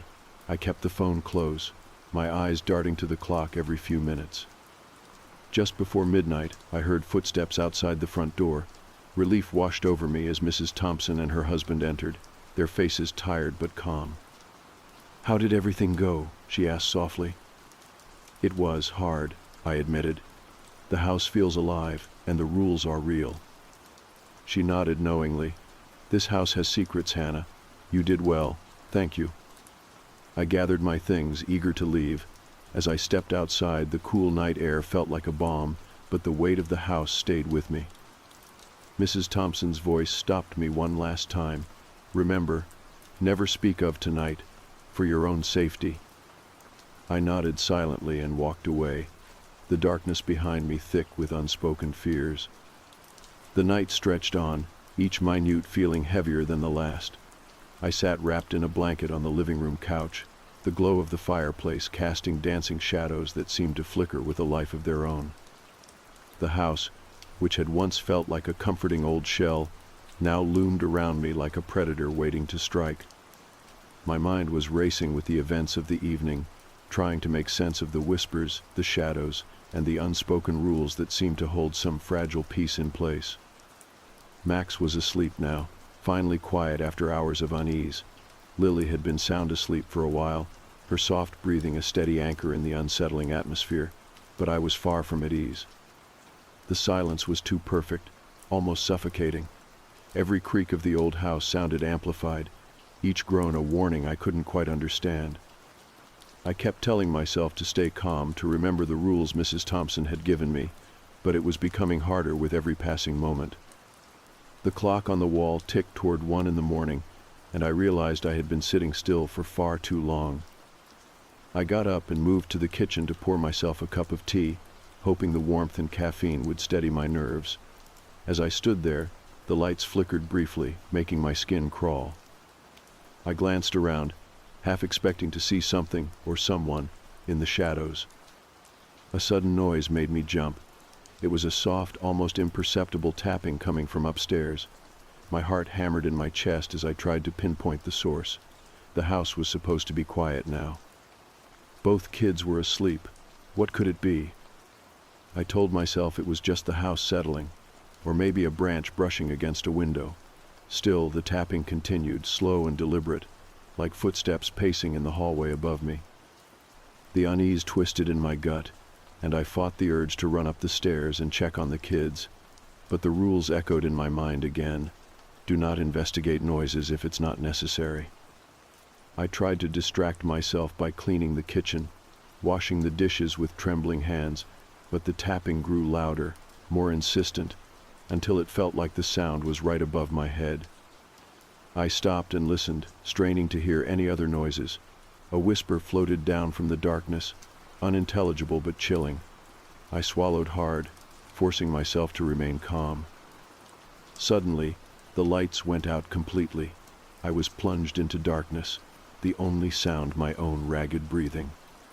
I fumbled for my phone and turned on the flashlight, its beam cutting through the blackness but barely piercing the heavy gloom that had settled over the house. The tapping stopped instantly, replaced by a heavy silence that pressed in on me from all sides.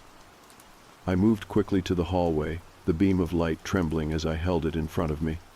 The house felt cold now, the warmth from earlier completely vanished. I checked the windows, all were locked tight. Doors secured, everything as it should be. Still, the sensation of being watched refused to leave me. A sudden thump echoed from the basement door, sharp and forceful. I froze, my heart leaping into my throat. I thought of Max's words, his warnings about the shadows trapped down there. I forced myself not to look directly at the door, not to give whatever was behind it any power over me.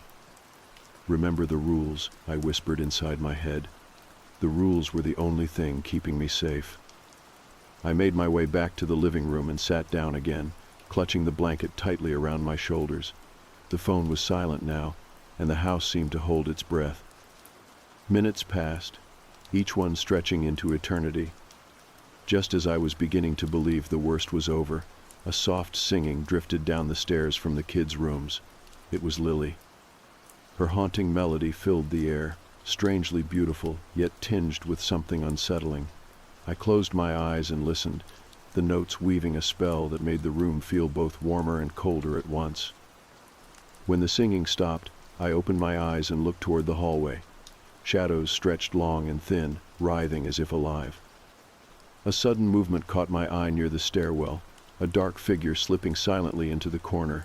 My breath caught, and I instinctively reached for the phone. Before I could call Mrs. Thompson, a whisper brushed past my ear, soft and urgent. "Don't." I froze, unable to move, heart pounding wildly.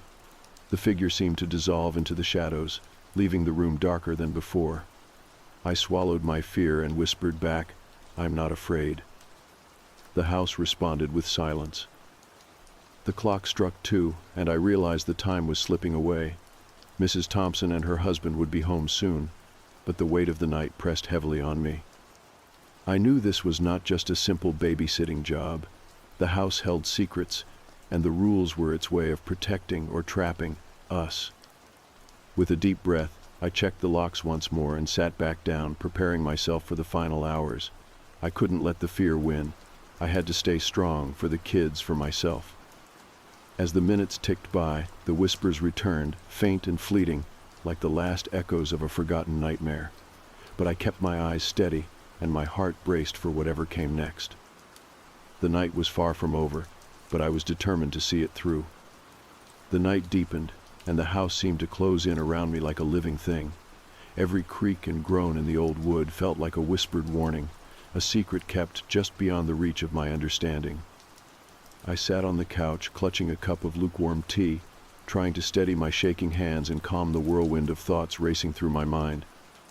The shadows on the walls shifted and twisted, teasing me with their unnatural shapes, and the silence between the occasional sounds was so complete it felt suffocating. I had been alone downstairs for what felt like hours, ever since I had tucked Max back into bed and told him everything was going to be okay. Lily had been asleep for even longer, her soft breathing a quiet reminder that, at least for now, the children were safe. But I was far from calm. The rules Mrs. Thompson had given me echoed in my head like a mantra. Follow the rules. Do not stray. Do not question. They had become the thin thread holding me together, the only thing between me and the creeping terror that seemed to hover just out of sight. Suddenly, a faint noise pulled me from my thoughts. It was a soft scratching sound, barely audible over the ticking clock. I tensed, eyes darting around the room, trying to locate the source. The noise grew louder, rhythmic, like nails scraping against wood. I told myself it was probably a branch brushing against a window, or maybe an animal outside. But that didn't ease the knot tightening in my stomach. The phone rang, once, then twice in quick succession. I jumped, heart pounding as I grabbed the receiver. "Hello?" I whispered, voice trembling. "Hannah, it's Mrs. Thompson. How are you holding up?" came the familiar, calm voice on the other end. I'm okay. Just a bit shaken," I admitted, glancing toward the dark hallway. "The house is old, and the noises are getting harder to ignore." "Remember to stay calm and follow the rules," she said gently. "It's important. We'll be home soon." I nodded, even though she couldn't see me. "I will. Thank you." After hanging up, I set the phone down carefully and forced myself to breathe. I reminded myself of the rules again. Do not answer the door. Do not go into the basement. Ignore the whispering. I needed to stay vigilant. The clock inched closer to 2:30, and the house grew colder. My breath became visible in the air, a thin mist against the faint glow of the fireplace. The shadows deepened, pooling in corners and under furniture like living things. I felt eyes on me, though when I looked, there was nothing but empty space. Then, from the basement, the knocking started again, slow, deliberate, a warning or a plea. I shivered and forced myself not to move toward the door.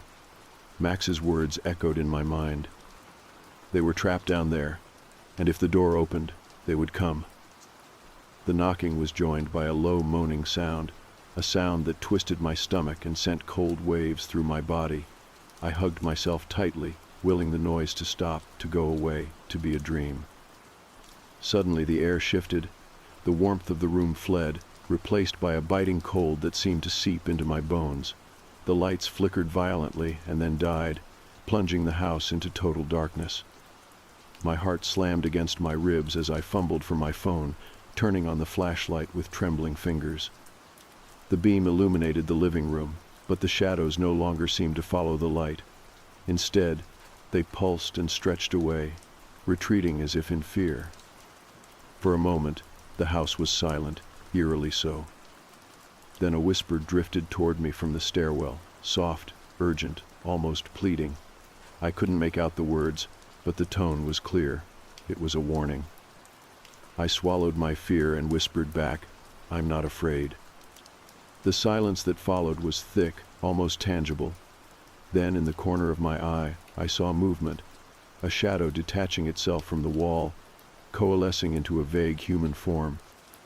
I blinked, and it was gone. Minutes passed like hours, the silence stretching until I began to question if I was alone, or if something was still there, watching, waiting. A sudden creak made me jump. The front door opened with a soft click, and I heard footsteps, slow, familiar footsteps, that filled me with a fragile hope. "Mrs." Thompson's voice echoed through the hallway as she called my name. "I'm here, Mrs. Thompson," I called out, standing and moving toward the door. They stepped inside, bringing warmth and light with them. Relief flooded me as I saw their faces, tired but safe. "How did everything go?" Mrs. Thompson asked, her eyes searching mine. "It was intense. The rules helped, but the house is full of secrets," I said, my voice barely above a whisper. She nodded knowingly. "Thank you for watching over them. I'm sorry it was so difficult." I gathered my things, ready to leave this place behind. But before I stepped outside, Mrs. Thompson stopped me. "Remember, Hannah," she said quietly, "some things are better left unseen. Keep what you've experienced to yourself." I nodded, too shaken to respond. As I walked away, the house seemed to watch me go, its shadows retreating but never fully disappearing.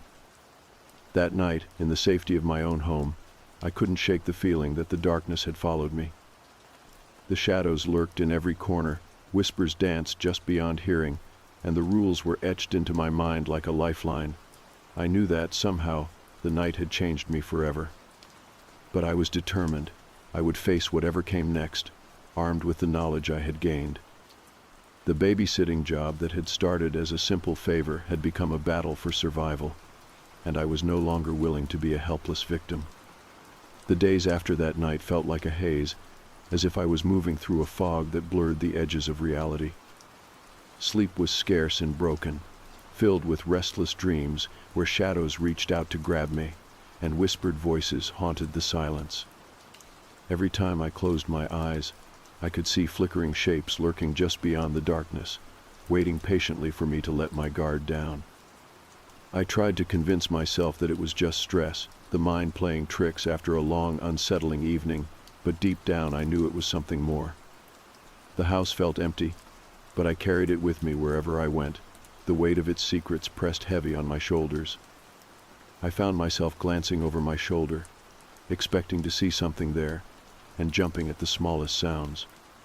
Friends asked if I was okay, and I forced a smile, brushing off their concern with vague answers about being tired.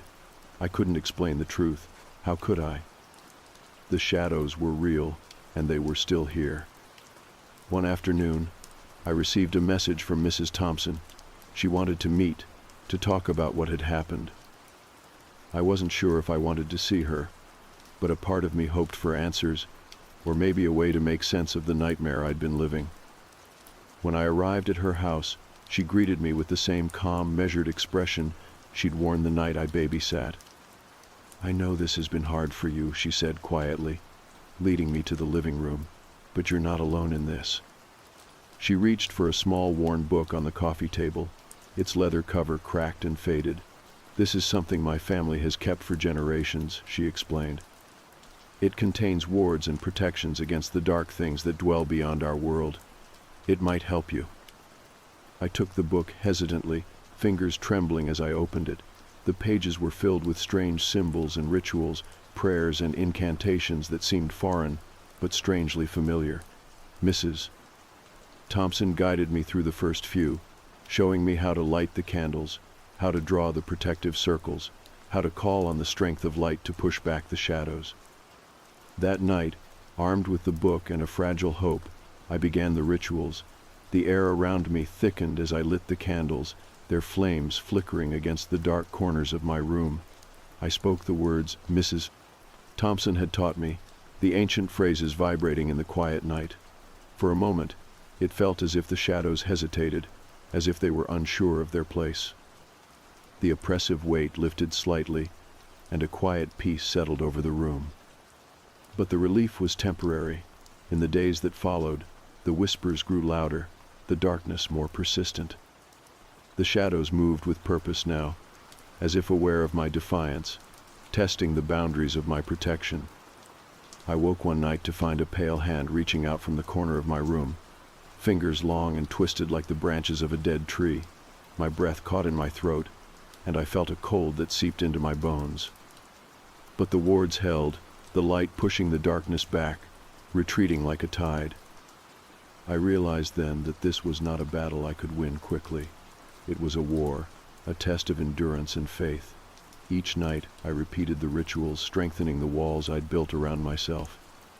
I learned to live with the whispers, to recognize their patterns, and to steel myself against the fear they tried to sow. During the day, I researched everything I could find about the shadows, about the unknown forces that haunted old houses and the spaces between worlds. I talked to anyone who would listen, though few believed me, and even fewer understood. I discovered legends of spirits trapped between realities, of dark entities that fed on fear and loneliness, always seeking a way in. Despite the fear and exhaustion, I found a strange resilience growing inside me. The babysitting job that had seemed like a simple favor had become a defining moment, a turning point that forced me to confront things I never thought possible. I was no longer just a college student trying to make extra money. I was a guardian standing between the darkness and the light. One evening, as I prepared for another night alone, I heard a soft knock at my door. My heart jumped, and I moved cautiously, unsure of what I would find. Opening the door, I was surprised to see Max standing there, looking pale and serious. "Max," I whispered, "what are you doing here?" He looked up at me, his eyes filled with a knowing sadness beyond his years. "I came to help. The shadows are stronger than ever, but they're afraid of you now." I blinked, trying to process his words. "How do you know?" He stepped inside quietly, closing the door behind him. "I've been watching, listening. You're not alone, Hannah. We can fight them together." For the first time since that terrifying night, I felt a flicker of hope. Maybe I wasn't alone after all. Maybe, together, we could face the shadows and banish them back to the darkness. The path ahead was uncertain and fraught with danger, but I was ready to walk it. With Max by my side and the ancient knowledge in my hands, I would protect those I cared for, and myself, from the darkness that sought to consume us all. The night stretched out before me like a vast, dark ocean, but for the first time in what felt like forever, I wasn't alone. Max had come back, just like he promised, standing firm against the shadows that clawed at the edges of our world. His quiet strength gave me something I hadn't felt in weeks: hope. Together, we prepared for what we both knew was coming. The shadows weren't just whispers or fleeting shapes anymore. They had grown bold, more desperate. They had realized we were fighting back, and they hated it. We sat in the living room, the ancient book of wardings between us, its worn pages a lifeline in the darkness.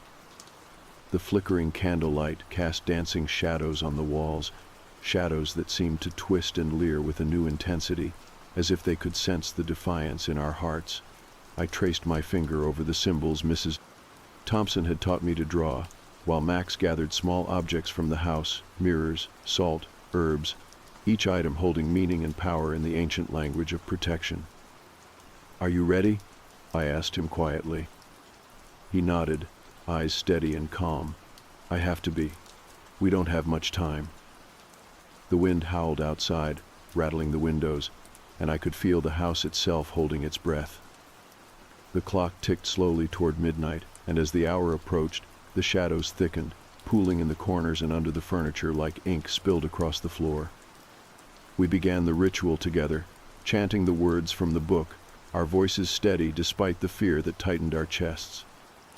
The salt formed a wide circle around us, the mirrors placed at each corner reflecting the flickering candle flames, multiplying the light and pushing back the darkness.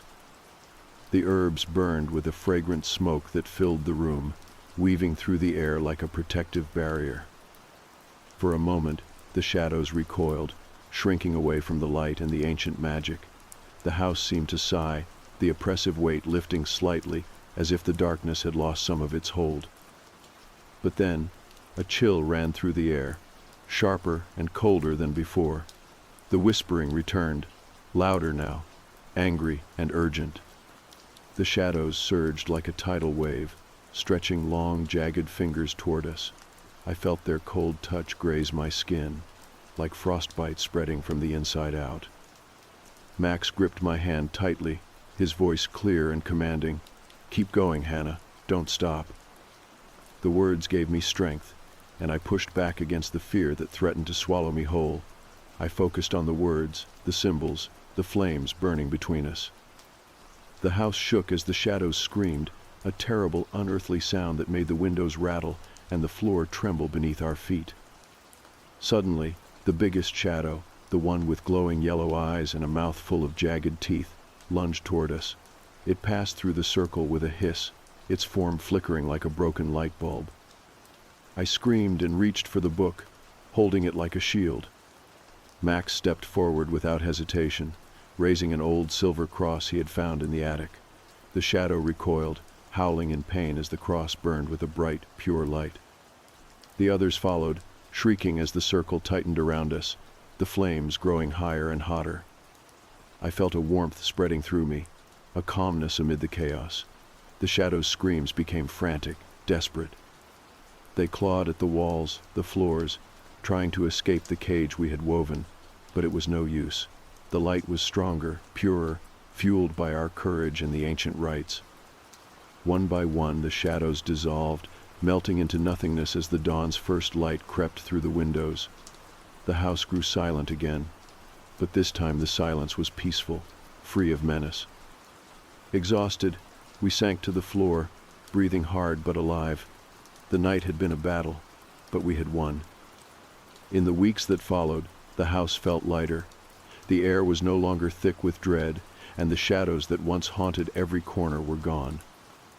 I kept the book close, knowing that darkness could return, but for now, we had peace. Max stayed for a while, and together we rebuilt the trust and happiness that fear had stolen. I never took another babysitting job after that night. The experience had changed me, teaching me that some shadows are real, and some rules are written to protect us from them. Mrs. Thompson visited once more, smiling softly. "You were brave, Hannah. Not many could have faced what you did." I nodded, feeling a quiet strength I hadn't known I possessed. As I locked the door behind me that day, I looked back one last time at the old house on the edge of town. The darkness had been fierce, but it had not won. And neither would I. The shadows were banished, the rules honored, and the night finally at peace.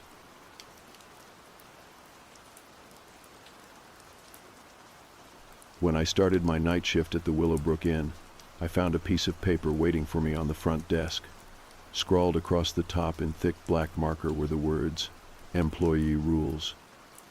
I wasn't sure what to make of it at first, so I asked Lisa, the day shift clerk who was just about to leave for the night. "What's this?" I said, holding up the paper. Lisa glanced at it, her expression tightening slightly. "Just some rules they expect you to follow. You know, normal stuff." Her tone didn't sound very convincing. "Oh, like don't steal towels and all that?" I asked, trying to keep things light. She gave a small grimace. "Yeah, something like that." She grabbed her bag and added quietly, "Hey, I gotta go. Nice meeting you." "See you in the morning," I said, waving as she hurried out. But before she left, she muttered under her breath, "If you're still here." The words hung in the air. I frowned and called after her, "What was that?" But she was already gone through the automatic doors. I shrugged it off. Of course I'd still be here. I wasn't about to bail on the job just because of a weird comment. My shift wouldn't end until 7 in the morning. I picked up the paper and began reading. The rules seemed oddly specific. Some made sense, but others felt strange, like warnings wrapped in instructions. You are allowed one free item from the snack bar per shift. Any additional items will be deducted from your pay. Do not use the elevator between 3 in the morning and 5 in the morning. You may see a tall man carrying a dark green suitcase in the lobby on occasion. Do not make eye contact with him. Just check him into room 133 and send him on his way. If you hear someone calling for help in the pool area after midnight, return to your office immediately and lock the door. Do not leave until sunrise. Do not enter room 402 under any circumstances. If any guest reports that the tap water is black, sticky, or tar-like, call the hotel owner at 617-300-5522. You must verify every member of the cleaning crew each morning. Anyone not on the roster should be denied entry. We do not provide Bibles in guest rooms. If a guest requests one, they may read one in the back office lobby. The computer system may occasionally show availability on the 6th floor. The Willowbrook Inn only has 5 floors, so do not book guests there. Do not eat the cookies meant for guests. I blinked a few times, rereading the last line. A little smile tugged at the corner of my mouth. This had to be some sort of prank, right? Maybe Lisa was pulling my leg. Haunted hotel jokes were pretty common. Still, the "if you're still here" comment kept echoing in my mind. How many new hires had quit before me because of these weird rules? I told myself I wasn't going to be scared. I was a fan of horror stories, and I had some military training that helped me stay calm under pressure. If anything weird happened, I could handle it. Just in case, I saved the hotel owner's number into my phone. After a few tries, I got it right and let out a relieved breath. I didn't bother reading any more of the rules. I figured I'd deal with whatever came my way. I poured myself a strong cup of coffee, sat at the front desk, and tried to settle in for the long night ahead. The clock ticked past 3 a.m., and I was playing a strategy game on my laptop in the back office, trying to keep myself awake. Officially, I was supposed to be reviewing checkout logs, but that could wait. The bell at the front desk rang sharply. I sighed and got up, moving slowly to the lobby. It was him. The man with the dark green suitcase. I deliberately avoided his eyes, focusing instead on the counter in front of me. I wasn't going to mess up. Lisa had said not to make eye contact. I wasn't about to fail at the first real test. From what I could tell, he was tall and thin, wearing a dark suit that looked a little old-fashioned. He stood next to the grand clock in the corner, barely moving. I figured he was either a friend of Lisa's or one of the staff who was fooling around. I smiled to myself, thinking how clever this whole setup was. I pulled up the check-in screen on the computer, ready to enter his information for room 133. When I looked back up, he was right in front of me. I froze. How had he moved so fast? I hadn't even heard footsteps. My pulse quickened, but I forced myself to stay calm. "Can I help you?" I asked, voice slightly trembling. He didn't answer. Instead, his long, pale fingers tapped rhythmically on the desk. Tap, tap, tap, tap. My skin prickled with unease. I took a deep breath and tried to convince myself it was just a joke or some kind of test. Then I noticed his suitcase. It wasn't actually dark green. The fabric was soaked in what looked like blood. The liquid dripped down the side, pooling beneath the wheels. My heart pounded. I glanced back down at the computer, clicked the button to assign room 133, and slid the keycard toward him. Without a word, he took it and rolled away silently. After he disappeared down the hallway, I looked down at the floor where his suitcase had been. The red stain was gone. The floor was spotless. A cold shiver ran down my spine. Then, a few seconds later, the elevator bell dinged. Almost instantly, heavy footsteps thundered across the ceiling overhead, as if dozens of people were running as fast as they could. Suddenly, the phone behind the desk started ringing. Call after call came in from rooms 132, 137, 140, and others. I stared at the ringing phone, feeling my breath catch. What on earth was happening upstairs? My eyes fell again on the rules on the desk. Room 133. That was where I was supposed to check him in. I had made a mistake, and the feeling settled in me that this was no harmless prank. I wasn't just the new night clerk. I was part of something far darker than I could have ever imagined. The frantic ringing of the phone filled the lobby like a relentless alarm, each shrill tone echoing against the polished walls. My hands trembled as I reached for it, heart thudding in my chest, knowing that whatever was happening upstairs was far from normal. I hesitated before answering, but duty pushed me forward. I took a shaky breath and pressed the receiver to my ear. "Willowbrook Inn, this is Marissa speaking," I said, trying to steady my voice. A hoarse whisper crackled on the other end. "Help, they're everywhere." The line went dead. I blinked, staring at the receiver in disbelief. Was this some kind of sick joke, or was someone genuinely in trouble? The uncertainty gnawed at me, but I had rules to follow. I forced myself to stay calm. The hotel's old wooden floors creaked beneath my feet as I moved toward the stairwell, the noise unsettling in the otherwise still night. I thought of the rule about not using the elevator between 3 and 5 a.m. I wasn't going to risk it. The stairs seemed to stretch endlessly upward, and with every step, my unease grew. As I reached the second floor, the corridor lights flickered briefly, casting dancing shadows along the walls. The air felt heavy, thick with a chill that seeped into my bones. I peered down the hallway, but it was empty, no sign of anyone rushing or in distress. My breath came out in misty puffs in the cold air. Suddenly, I caught movement at the far end, a flicker of something dark darting out of sight. My heart leapt. "Hello?" I called, voice wavering. No answer. The silence that followed felt suffocating. I stepped cautiously forward, every sense alert. The wallpaper was peeling in places, and the scent of old wood and dust hung in the air. The next room down was room 133. I hesitated before knocking softly. No reply.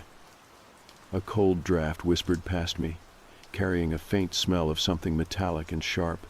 Goosebumps prickled my skin. I realized I had no phone reception up here, and if there was danger, I was utterly alone. I decided to head back downstairs, telling myself to shake off the creeping dread. As I turned to leave, the distant sound of whispering floated down the hall, unintelligible but persistent. The voices seemed to come from the walls themselves. My heart hammered harder. I quickened my pace. Back in the lobby, the phone rang again. I answered immediately. "Marissa, it's Lisa. You okay?" Her voice sounded strained and tired. "I'm fine. It's just been a weird night." I hesitated, wondering if I should tell her everything. "Listen, there's something you need to know about that room 133, she said quietly. "No one has stayed there for years." "Why not?" "Rumors, strange noises, guests checking in never come out the same, or at all." Her words sent a shiver down my spine. "What do you mean?" Lisa sighed. "I'm not sure, but the owner locks it off whenever he can. I don't think he wants anyone in there." My gaze drifted toward the hallway where the room sat. The heavy wooden door stood closed, the paint chipped and faded. It looked ordinary enough, but I felt an inexplicable pull, as if the room itself was watching. The clock chimed 4 a.m., the minutes dragging slower than ever. The lobby was silent now, apart from the faint hum of the old heater. I poured myself another cup of coffee, hands still shaking. Suddenly, the lobby doors burst open, and a gust of cold wind swept through the space. The man with the dark green suitcase was back. This time he didn't speak or move. He just stood there, staring directly at me with eyes that gleamed unnaturally in the dim light. His presence sucked the warmth from the room, and I felt a wave of nausea rise up.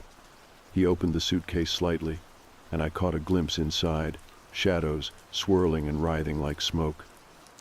I swallowed hard. "What do you want from me?" I whispered, though I knew he wouldn't answer. He raised a pale hand, pointing toward the stairs. I shook my head, stepping back, but my feet felt rooted to the spot. The room grew colder, the shadows spreading from his suitcase like ink in water. A voice echoed in my mind, faint but insistent. Follow the rules. I glanced down at the list on the desk.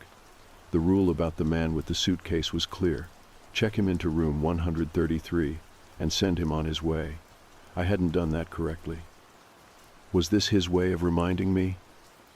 I closed my eyes, forcing calm into my chest. "I'm sorry," I said quietly. "I'll fix this." When I opened my eyes again, he was gone. The room felt warmer, but the silence was heavier. Determined to make things right, I grabbed the master key and hurried upstairs. The corridor seemed longer this time, the walls closing in. I stood before the door of room 133, key trembling in my hand. Slowly, I slid it into the lock and turned. The door creaked open, revealing a room bathed in shadow. The air smelled stale, like it hadn't been breathed in for years. I stepped inside, heart pounding. The room was empty, except for an old trunk at the foot of the bed. The suitcase from before lay atop it. I reached out hesitantly, fingertips brushing the leather. The suitcase felt cold, unnervingly so. Suddenly, the trunk snapped open, and a gust of frigid air swept through the room, blowing out the single candle I had lit. In the darkness, I heard whispering voices, soft, urgent, overlapping. They spoke in a language I couldn't understand, but their tone was pleading. I backed away, stumbling toward the door. As I turned the knob, a figure materialized in the corner, tall, cloaked in black, face obscured. Its eyes glowed yellow, piercing through the dark. Frozen with fear, I watched as it raised a skeletal hand and pointed at the suitcase. I felt the weight of unseen eyes pressing down on me, suffocating. The whispers grew louder, almost deafening, and I fled. Back in the lobby, I slammed the door behind me and locked it. My breathing was ragged. I was shaking uncontrollably. The silence pressed in again, but now it was filled with unspoken threats. I sat back at the desk, realizing the night was far from over. I had broken the rules, and I wasn't sure if I was going to live through the consequences. The morning light was reluctant to creep through the heavy curtains of my apartment as I finally collapsed onto my bed after the longest shift I had ever endured at the Evergreen Hotel.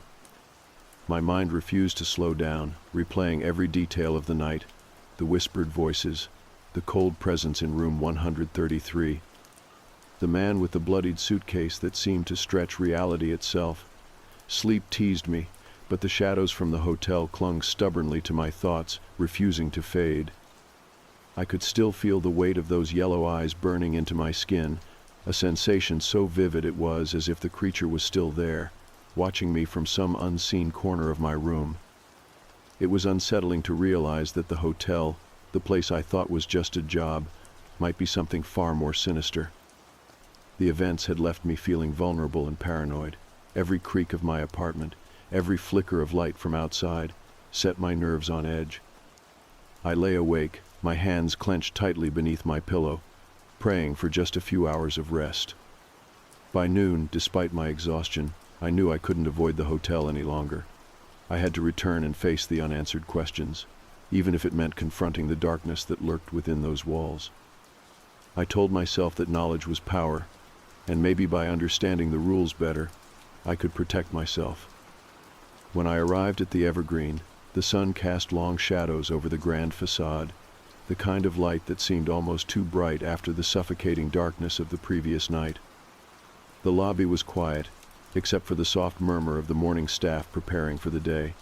I spotted Lisa, the woman who had warned me about room 133, chatting with the breakfast staff. "Morning, Lisa," I said, forcing a smile. She glanced at me, her expression unreadable.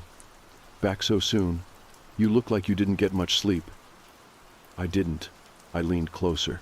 "Can you tell me more about that room? Anything you know would help."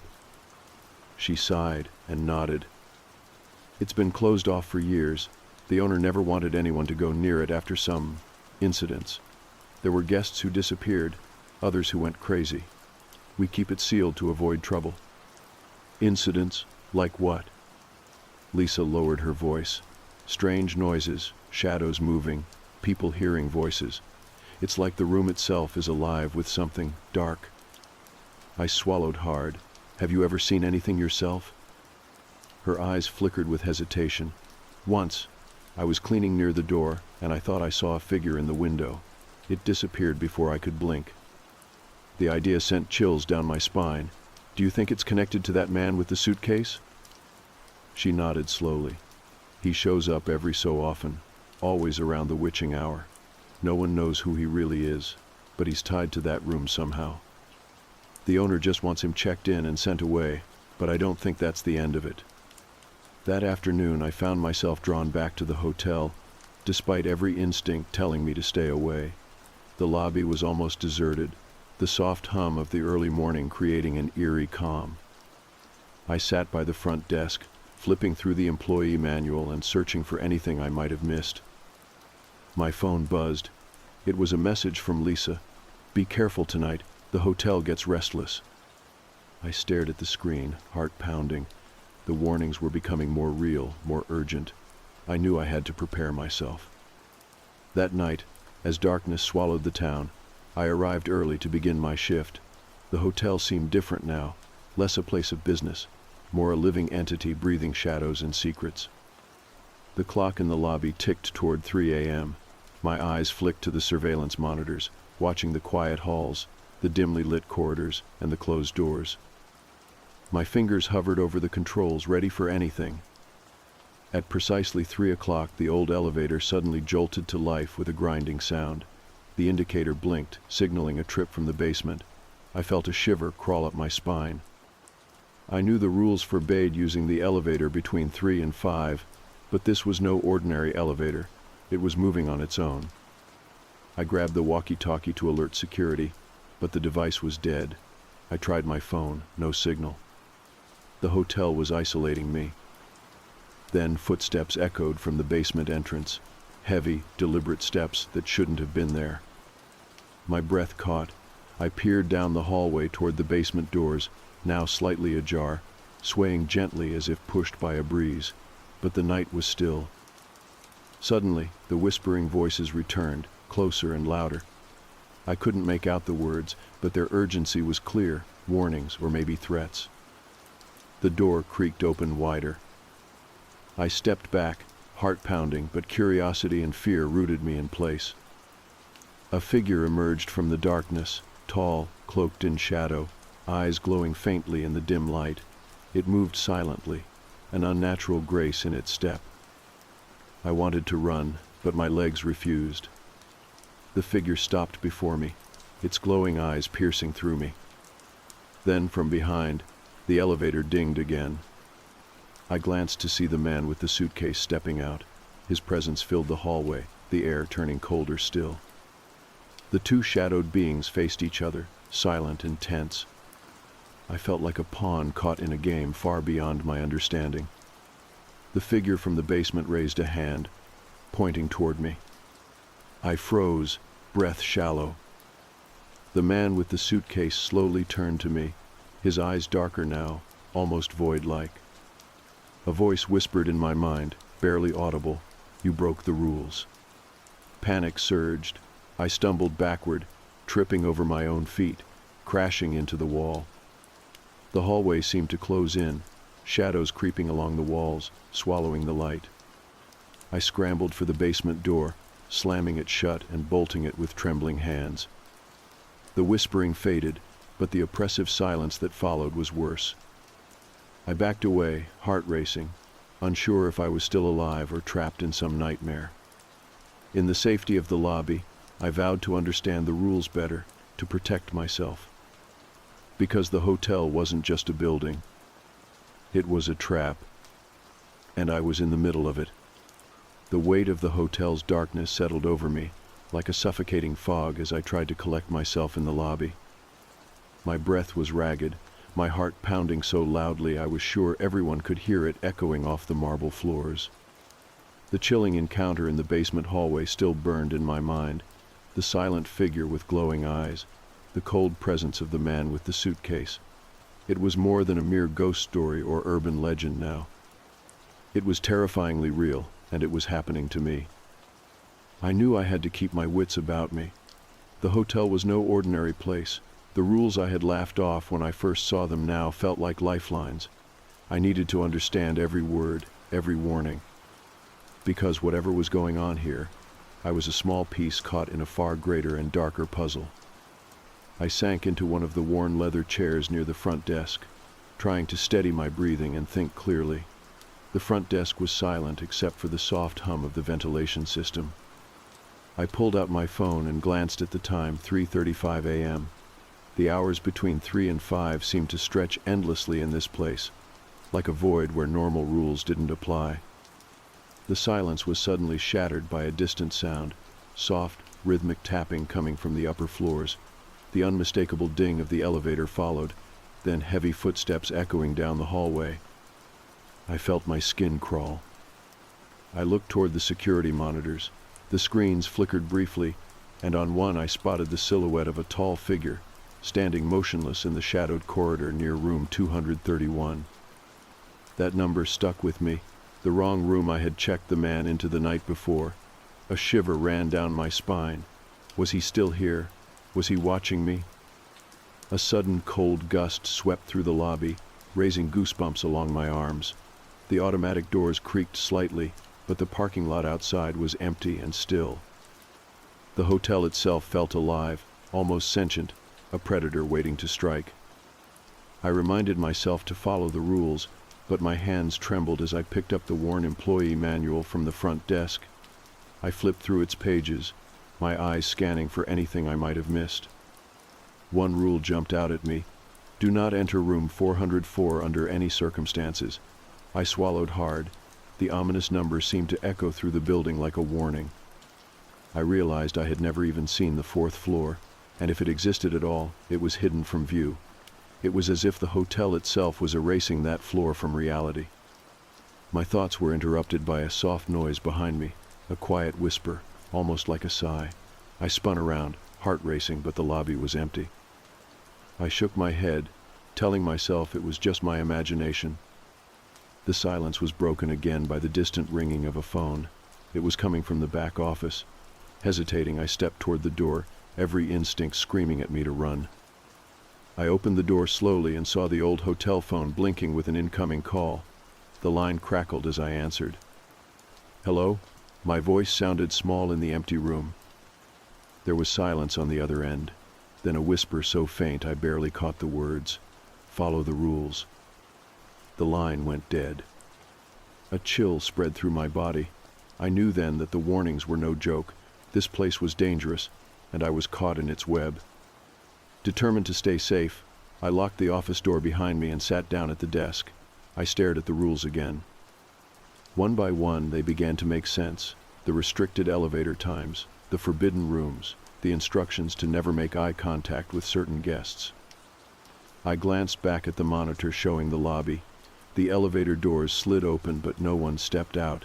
Instead, a pair of glowing eyes flashed in the darkness before disappearing. The hairs on the back of my neck stood on end. I forced myself to stay calm and keep my focus. The hotel had become a place of shifting shadows and whispered threats. It was a maze of secrets, and I was the unwitting key. Hours passed like a distorted dream. The clocks ticked closer to 5 a.m., the end of the most perilous window. My phone buzzed again. This time, it was a text from Lisa. "Check the cleaning crew roster carefully tomorrow. Someone new might show up." I swallowed hard, the weight of that message settling over me. The hotel was watching, manipulating, and perhaps inviting others into its darkness. I knew the next days would bring more questions, more dangers. But for now, I had survived another night. That was enough.